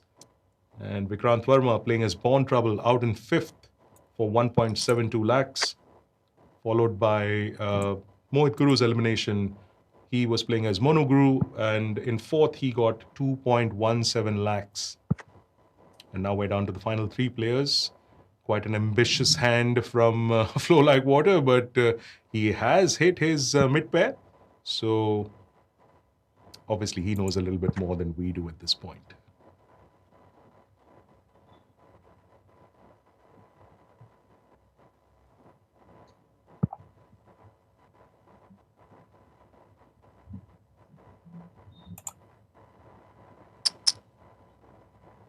Yeah, the way this hand is gone, I think Flow Like Water knows he's middle pair good to go. You really don't keep Slim Shady in any of the 4x combos here. Yep.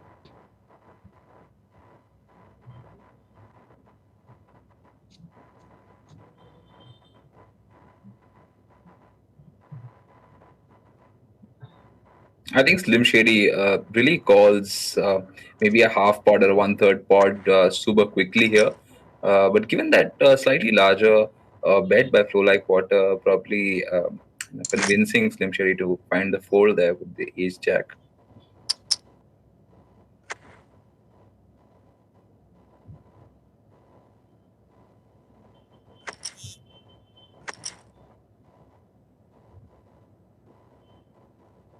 A very impressive comeback there by Slim Shady. He did lose some chips there in the middle. Felt like he was losing momentum, but he stuck around, and he's really fought for the chips as well.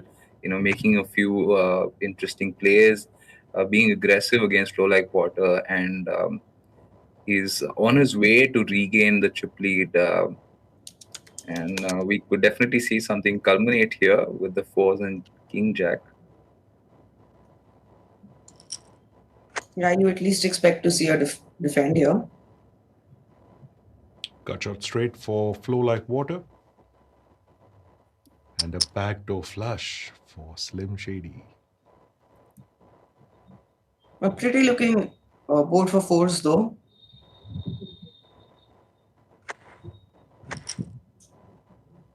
Wow. I would have thought that he'd have given a little more thought than he did, but well, he is the chip leader, so really can't say much. Yeah, and I don't think both of them would want to battle it out amongst themselves with bluff police being so short right now. That is true.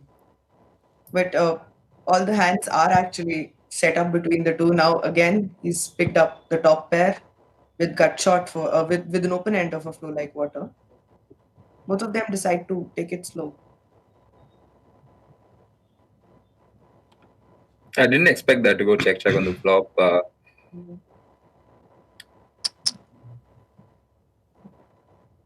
Slim Shady coming with a nice bet here, considering the draws at the table.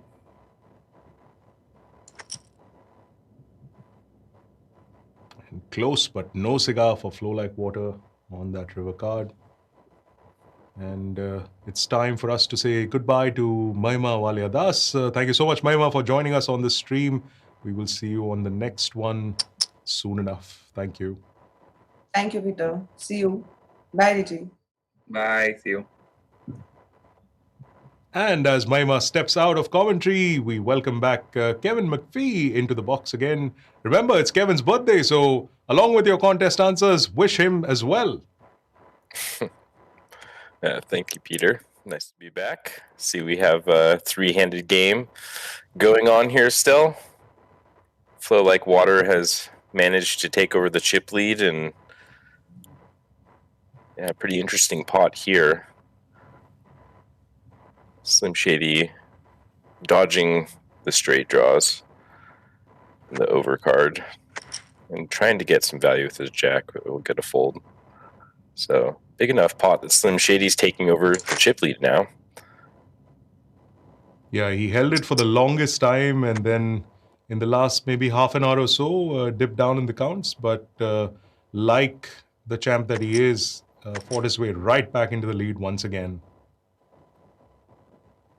It's almost coordinated. As soon as Kevin left, Slim sort of lost the chip lead, and managing to again get into the chip leader position as soon as Kevin steps back into the stream. Yeah, that's because Kevin was leaning on the doom switch a lot, and then you got to leave that to come back to commentary. So that's just the way the doom switch works, or really any switch for that. Wow, look at this pot. Slim Shady 3-betting the King 8 off from the big blind. Flow Like Water, snap all in with the Queen Jack suited. I guess if you're going to 4-bet shove the Queen Jack suited, you want to do it as fast as possible to make it look like you have a very strong hand. And it does work. That's a crazy pot right there. We don't get to see 4-bet shoves very light very often on these streams. Almost a million definitely. chips. Almost 1 million chips for Flow Like Water in that one. And with that pot, he takes the lead once again.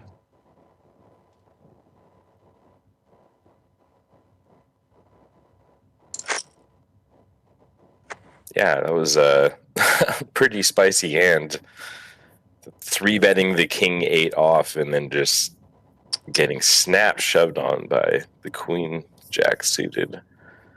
It's really almost a hand that it's almost a hand that you'd probably see at the start of this final table, but it was very, very quiet. And finally, we're seeing a little more explosive stuff, if it were, as it were. Yeah, if I'm Flow Like Water in his position, I'm super happy anytime I finally get to cover Slim Shady, because look at the size of that bounty. I mean, that is a nice stack to be covering right now. That's incentive alone. In fact, as you can see, the bounty is about 1.13 lakhs, and that's better than 7th place finish at this final table. Ankit Wadwan, who took home 7th for 95,000, and this is a better payout. Just that bounty size alone is enough to sort of convince a lot of players to take stabs at this. Both players hitting a interesting turn card here. Yeah, I mean, I guess the question is, does Flow Like Water continue? I think he probably recognizes that a queen is going to raise a fair amount of the time. Going to try to extract a little value and pot control with his ace, kind of naming his price for showdown right now on the turn. He is going to get called by a worse hand. I think this will go check, check. Slim Shady does have the ace of clubs in his hand, though, so some options are available here. I think it's going to take a really sizable bet for Flo to get rid of his 8. Well, yeah, the question is, do you check jam with the naked ace of clubs blocker, or can you just lead? If you have lead, it would have to be a big size, and it doesn't really make a whole lot of sense. So he does elect just to check and try to get his 6 to showdown. I mean, that the other issue is you also have a very good 6, so you want to get that to showdown. But always the ace of clubs blocker is worth a consideration in those spots. Great spot here for Flow Like Water with the ace jack. Quick fold by Slim.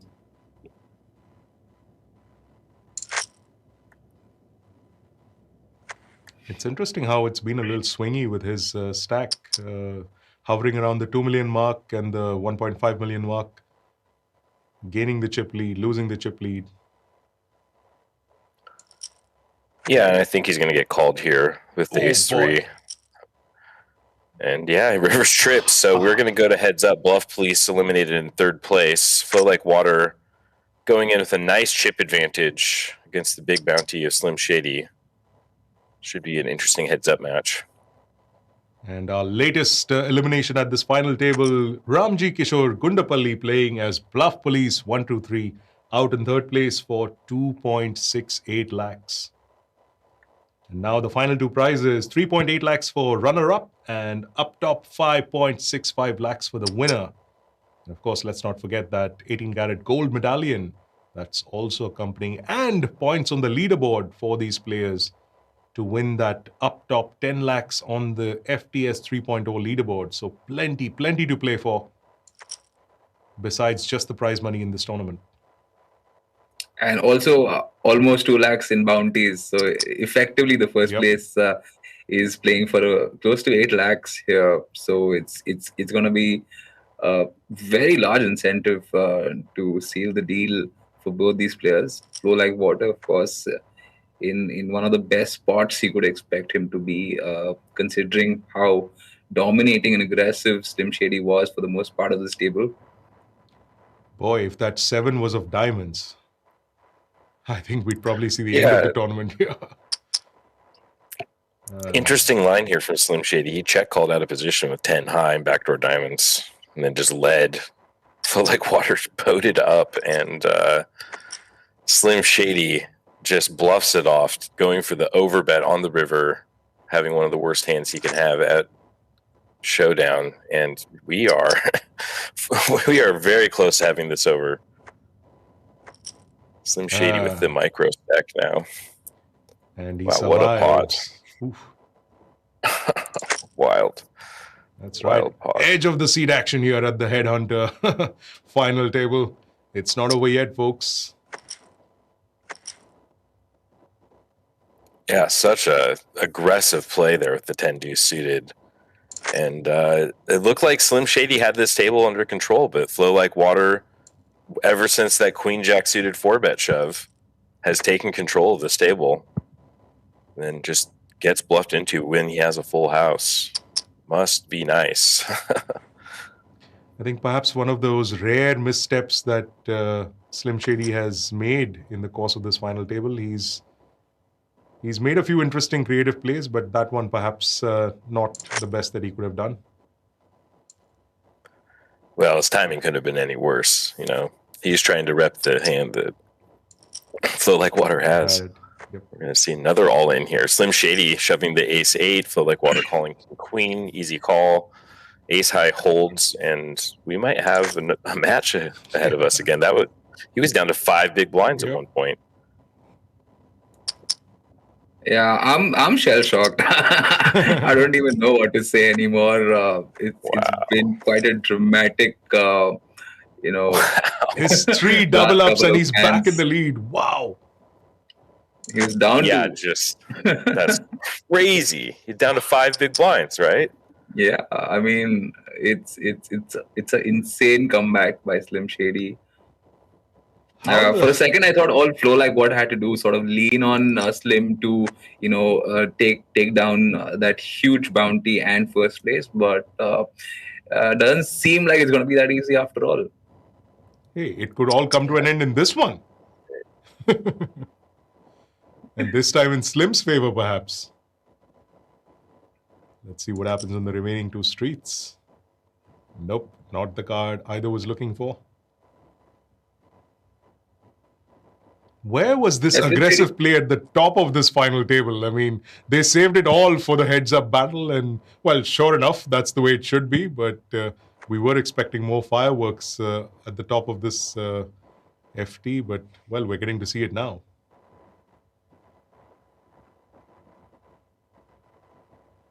And Slim Shady breaking his flush draw. I think he's obligated to bluff here, especially with the 4 blocker to the nuts. I think we're going to see, a pot-sized bet from him. It's going to be very difficult for Flow Like Water to call this. And Slim Shady just double up. It just went from the outhouse to the penthouse very quickly there, regaining this chip lead. Just what a sequence of events we had there. That was so fast. Yep, so left us all a bit breathless.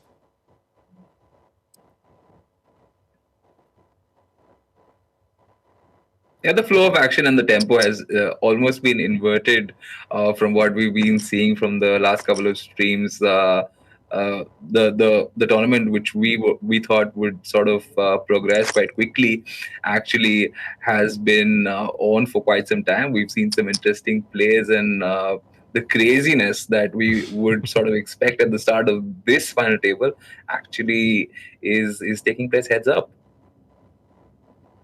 And it seems they're not going to let go. Yes, as Richie mentioned, we are just about at the 2-hour mark on this final table. One of the longer ones that we've been commenting on. The longest one was, of course, at the High Roller event yesterday, which went on for just about 3 hours. But it ain't over yet, folks. The action that we've been seeing over the course of the last 20 minutes or so, it's not over yet.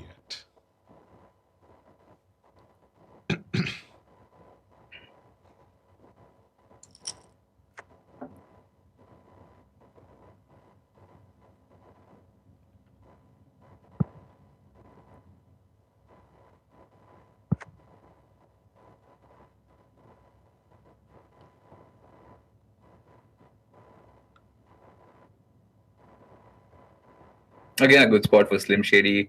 Yeah, I think... Wow. I mean, I think if you had put just one chip in, you would have probably won that pot, but... Yeah, it definitely was a spot that he could have chosen to bluff, but given the fact that his hand is decent showdown value, I think he chose to do the latter. Kevin, what do you think about that check? Yeah, it's kind of interesting. It's just whether or not you want to turn your ace high into a bluff. I think he was just kind of calling flop, thinking ace high was good, and was happy to get it to showdown.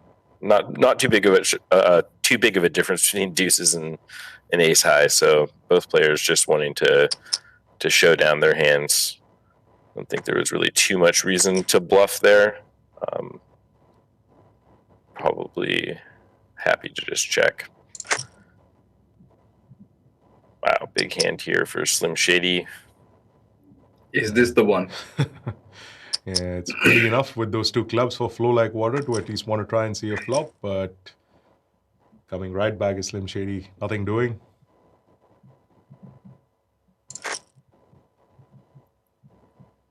Slim Shady running pretty hot here with some premium hands, kings and ace queen back to back, but Flow Like Water going to actually peel the 5-3 offsuit. He flops an open ender. Probably one of the best flops you can hope for with this hand. Well, an ace here will certainly make things spicy. Yeah, absolutely. I think Flow Like Water is kind of he's just at this point where he's not going to get pushed around anymore, and he makes a stand with the 5-3. I think he usually would be finding a fold in his place. Yeah, I would feel pretty obligated to bluff this river with the 5 high, knowing that if you check, you're basically going to lose no matter what. And your opponent checked back on the turn. We see here that it was a good play just to check fold, because he would have definitely got called by the ace queen. Slim Shady winning another nice pot.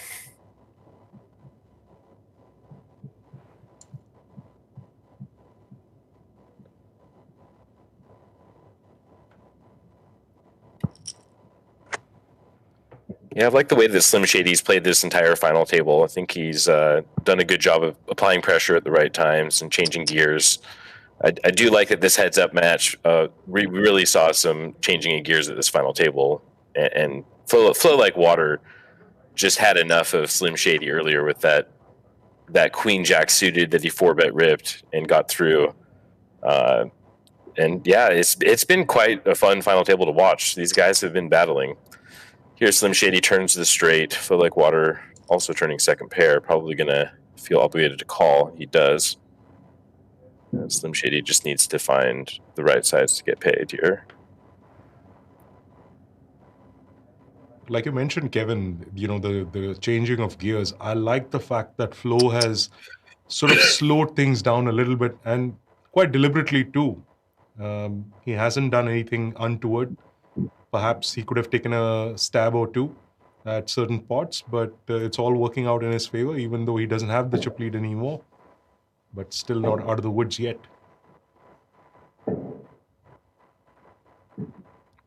And Slim Shady going for full pot size bet here on the river. I'm not sure I like this a whole bunch. It's hard to think that your opponent has an ace considering the pre-flop action.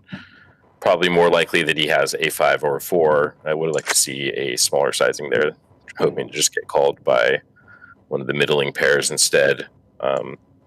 But doesn't have to show his 9-3 offsuit. It's a bonus to the hand. Well, Slim Shady just getting better and better with every hand that's going here.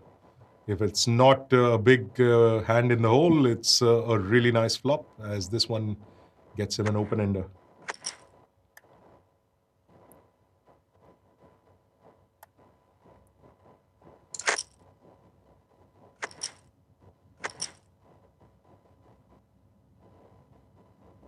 Yeah, Slim Shady is definitely picking up a lot of hands and great spots, making it easier for him to assert dominance here. Not taking anything away from him, to be honest. He's been exceptionally brutal and aggressive from the get-go, and he's been able to take full control of this final table, barring maybe 4 hands, which is exactly what it took for him to get back to even stacks with Flow Like Water. I think he's been in complete control of this final table. And again, going back to what Peter was saying, Flow Like Water played exceptionally well as well, because for the most part of the final table, Flow Like Water took the back seat and just waited and took his spots. But at the same time, he did change gears when it was down to 3 players, and we saw that beautiful 4-bet shove by him, sort of taking into the streets with Slim Shady and playing back at him and making sure that he has enough chips for this heads-up battle. Yeah, Slim's got like a really good hold on this heads-up battle right now. Significantly ahead on the counts. But Flo is certainly not without any experience. He's been there in the spotlight before. He has the experience as well. So I don't think he's going to let it go just that easily in this battle.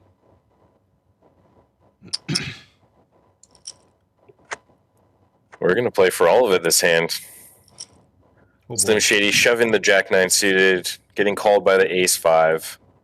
Ace-5 holds, and Flow Like Water. Wow, it's going to be pretty close to even now. Big double up. What is this, like poker's version of Benjamin Button? It feels like this action's been going in reverse with all the aggression you're saved in this heads-up battle. Yeah, just when we think that it's sort of coming to an end and the shorter stack is in a push or fold situation, he doubles up and then we're even and we're back to the races again. Flow Like Water with a nice draw here.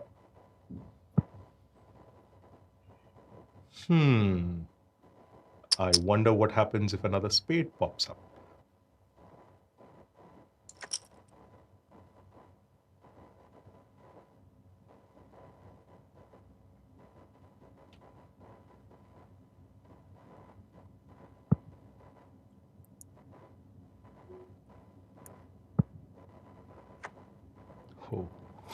Oh boy. Wow, Peter calling it. Jedi mind tricks. Yeah, and we can't fault Slim to think he might have the best hand here. Heads up with a flush. Definitely going for a check call in case Flow Like Water makes a bet. Slim should be able to call this down. Yeah, there's not much point in betting the 6 of spades here. I mean, you're not going to get called by worse hands very often, but it makes a fine bluff catching hand. So now he gets to check and evaluate sizing and timing and everything, and kind of make his read on whether or not he wants to bluff check or bluff catch or not. I think it's going to be kind of hard to fold this hand, but pretty big sizing. He does call. Flow Like Water with the Ace-High flush takes over chip lead. Pretty nice hand for him. Wasn't the 10 of spades, but I'm sure he'll be happy with the result. Yeah, and this is what I've been mentioning earlier as well. You know, Flo's been at the lower end of the counts. He's been at the chip lead and just playing very, very controlled right now. So this could go on for a while. And yes, a quick reminder to our viewers about that second contest question. What did the diamond suit represent in the medieval ages, in the medieval society? And if you know the right answer, then put that in there in the comments of these live streams with your Spartan Poker ID, and you can win one of 10 tickets that we're giving away into the UVS event at 10 a.m. tomorrow.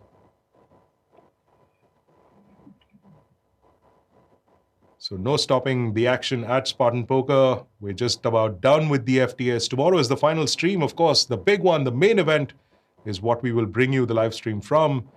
And even the Ultimate Value Series starting off tomorrow as well. And that's for all you players who are just starting out in poker. That's a great series to, well, like the name suggests, Value Series, the Ultimate Value Series. There are lots of low and mid-level buy-ins in there.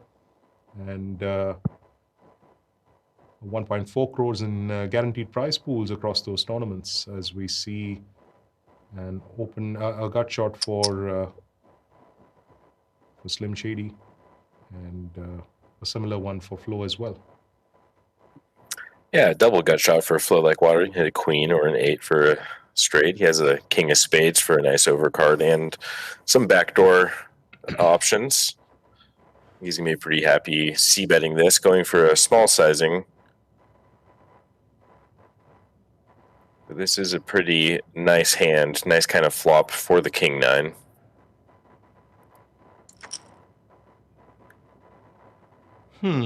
I wonder who that card benefited. Yeah, one of the best cards Flow Like Water would have expected.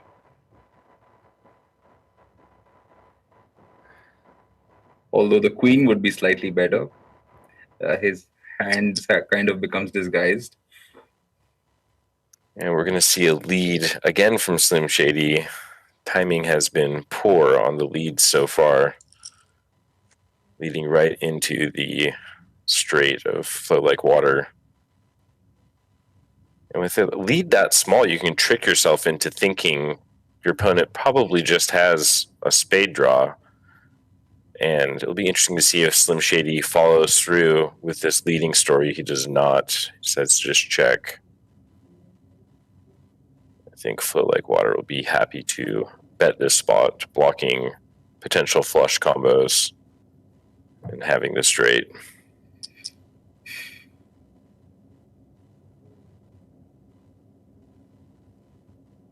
A little over half the pot put in there by Flow Like Water. That's Chandan Arora playing against Slim Shady. That's Sahil Chutani.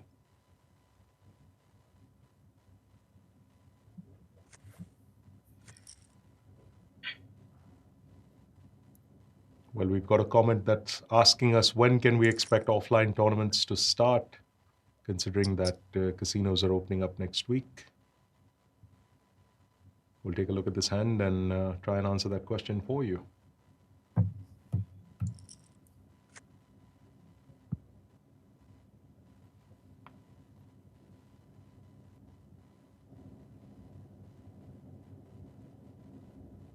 Flow Like Water flopping middle pair and some backdoor flush possibilities.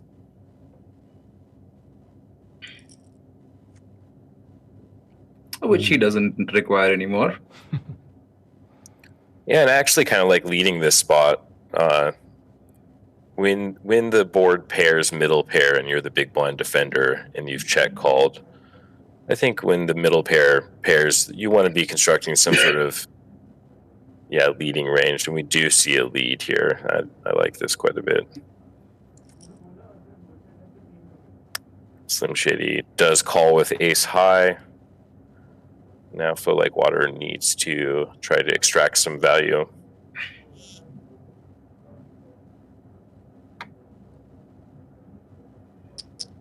Oh boy. He's going for all of it. And I think it will likely get a fold from Slim Shady here. Be pretty surprised to see him call it off with just ace high given the action. Yeah, you've got to put your opponent on something with that kind of a bet. Completely naked bluff might not necessarily be the case with the way things have gone down. And so yes, to answer our viewer question, when can we expect offline tournaments to start, given that casinos are opening next week? Well, the casinos are opening, but with a lot of live tournaments, the expected situation is a lot of people gathering in one place. So I don't think till there is a clear signal from the authorities about hosting big turnout events, I don't think any of the live brands are going to take a call as far as hosting an event is concerned. So there's no official word yet, of course, from any of the brands, but that is just what we believe may be the situation at the moment. It's very much wait and watch as far as live events are concerned.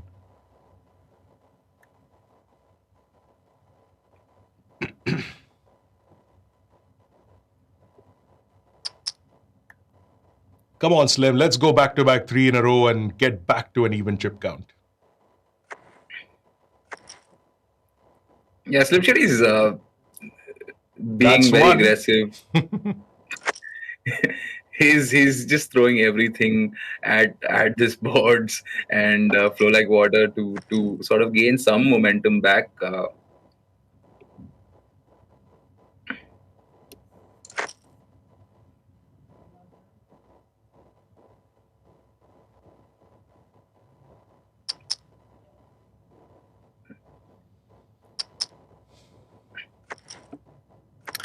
Yeah, he seems to be winning a lot of pots. A raise on the button there from Flow Like Water with the King 5, Slim Shady, shoving the Ace 5 suited and taking it down. He is sitting at about 20 big blinds with a 2-1 disadvantage. He needs to make some moves like he has in the past. Spin this stack back up. Flow Like Water is going to definitely be raising the queens here.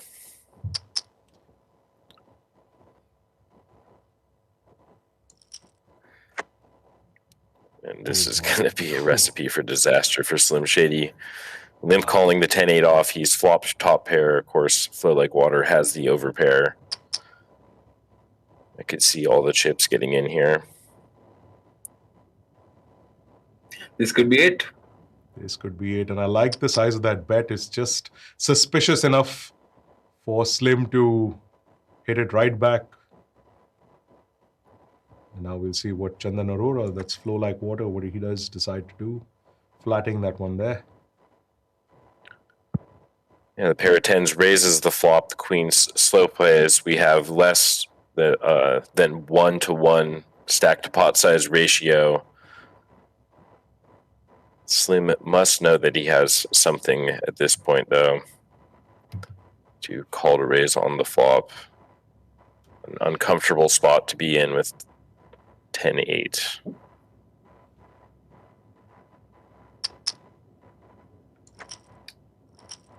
And that's it. And there we go. And we see the shove and queen's calls, and that's over.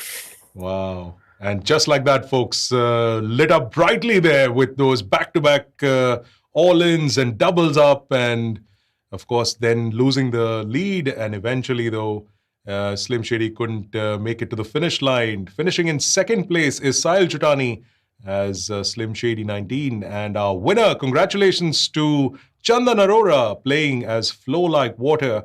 And we're going to try and get him on a call very, very quickly. So we'll take a quick break and be right back.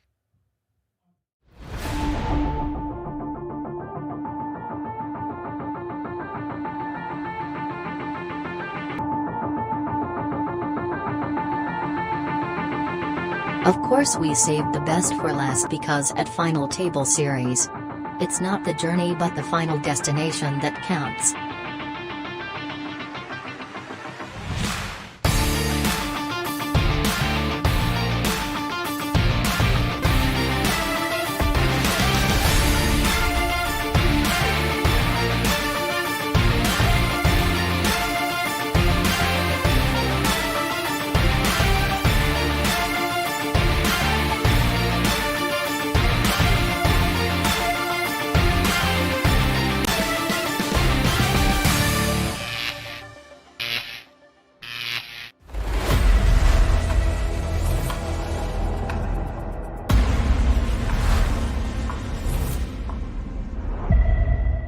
This game has an element of financial risk and may be addictive. Please play responsibly and at your own risk.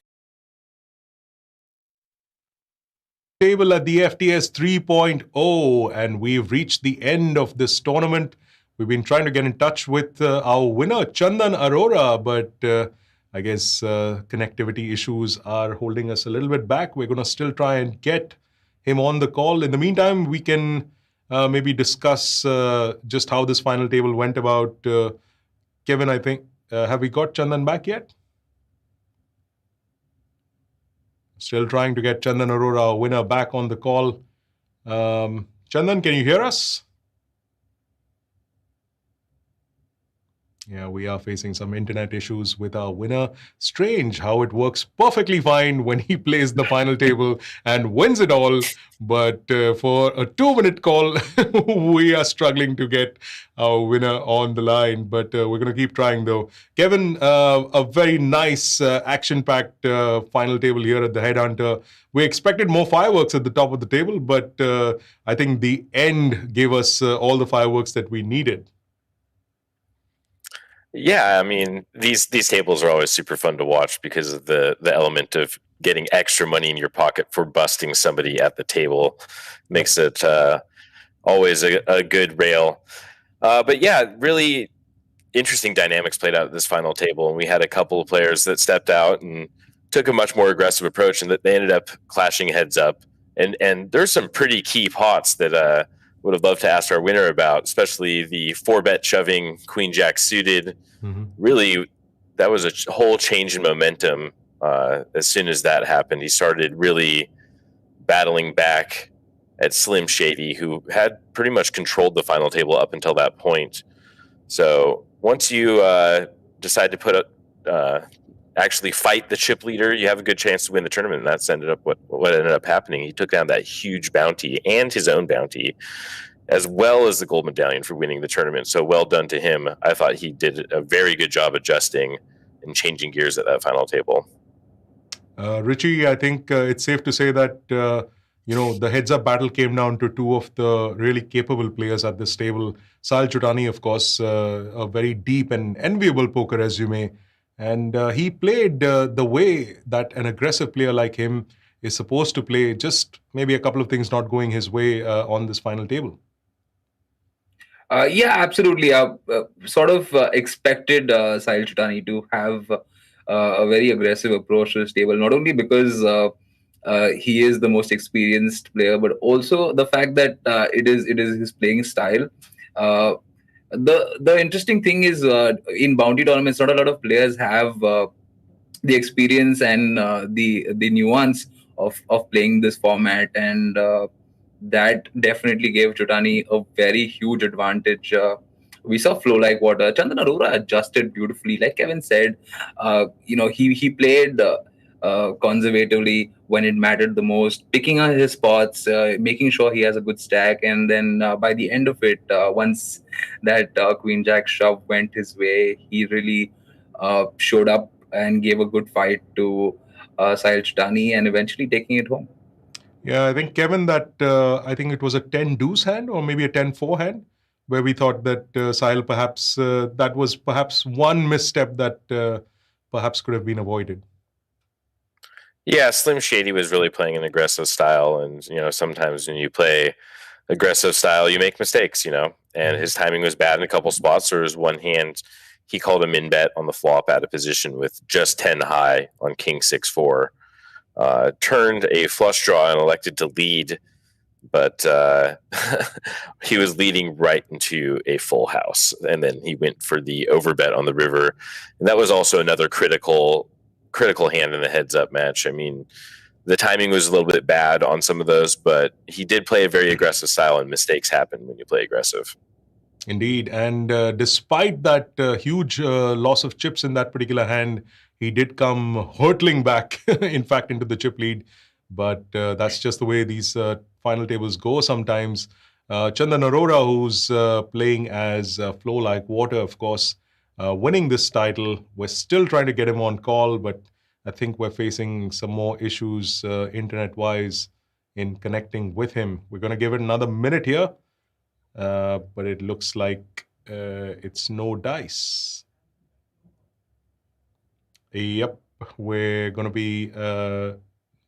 be able to connect with the winner. So it's time for us to wrap up this live stream from the FTS High Roller here. I beg your pardon. The Head Hunter here, I beg your pardon, is what we've just witnessed. The climax of Chandan Arora, our winner, playing as Flow Like Water, outlasting Sahil Chutani in Heads Up, who was playing as Slim Shady 19.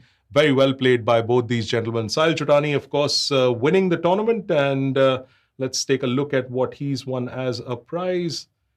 3.8 lakhs for Sahil Chutani for his runner-up finish. And of course, up top, 5.65 lakhs going the way of Chandan Arora, along with an 18-karat gold medallion and a special gift hamper from Spartan Poker as well.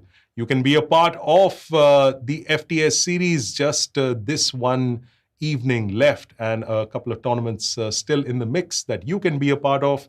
There is, of course, FTS event number 29, which has just started at 8 p.m. And you can play in that 40 lakh guaranteed tournament for a buy-in of just 5,500 rupees. We're just 20 minutes in. There is late registration. You can get in on the action right away. And as far as this live stream series is concerned, it's been a lot of fun. We still have one more to go. The big one, the main event of the FTS 3.0. That's going to take place tomorrow evening. The final stages of that main event taking place as we speak. And we'll soon know who the final 8 are of that marquee event. We'll be back tomorrow evening. And in the meantime, it's time to say a thank you to our commentators, Mahima Walia Das and Richie Haridasom. And of course, birthday boy, Kevin McPhee. Happy birthday once again to Kevin. It's been great fun having all three of you on the stream. And we will see all of you on the other side. Till then, take care and goodbye. Usually, actions speak louder than words. But when it comes to Final Table Series, it's the words that will take your poker experience to a whole new level. So here's introducing our star-studded commentary team for FTS 3.0.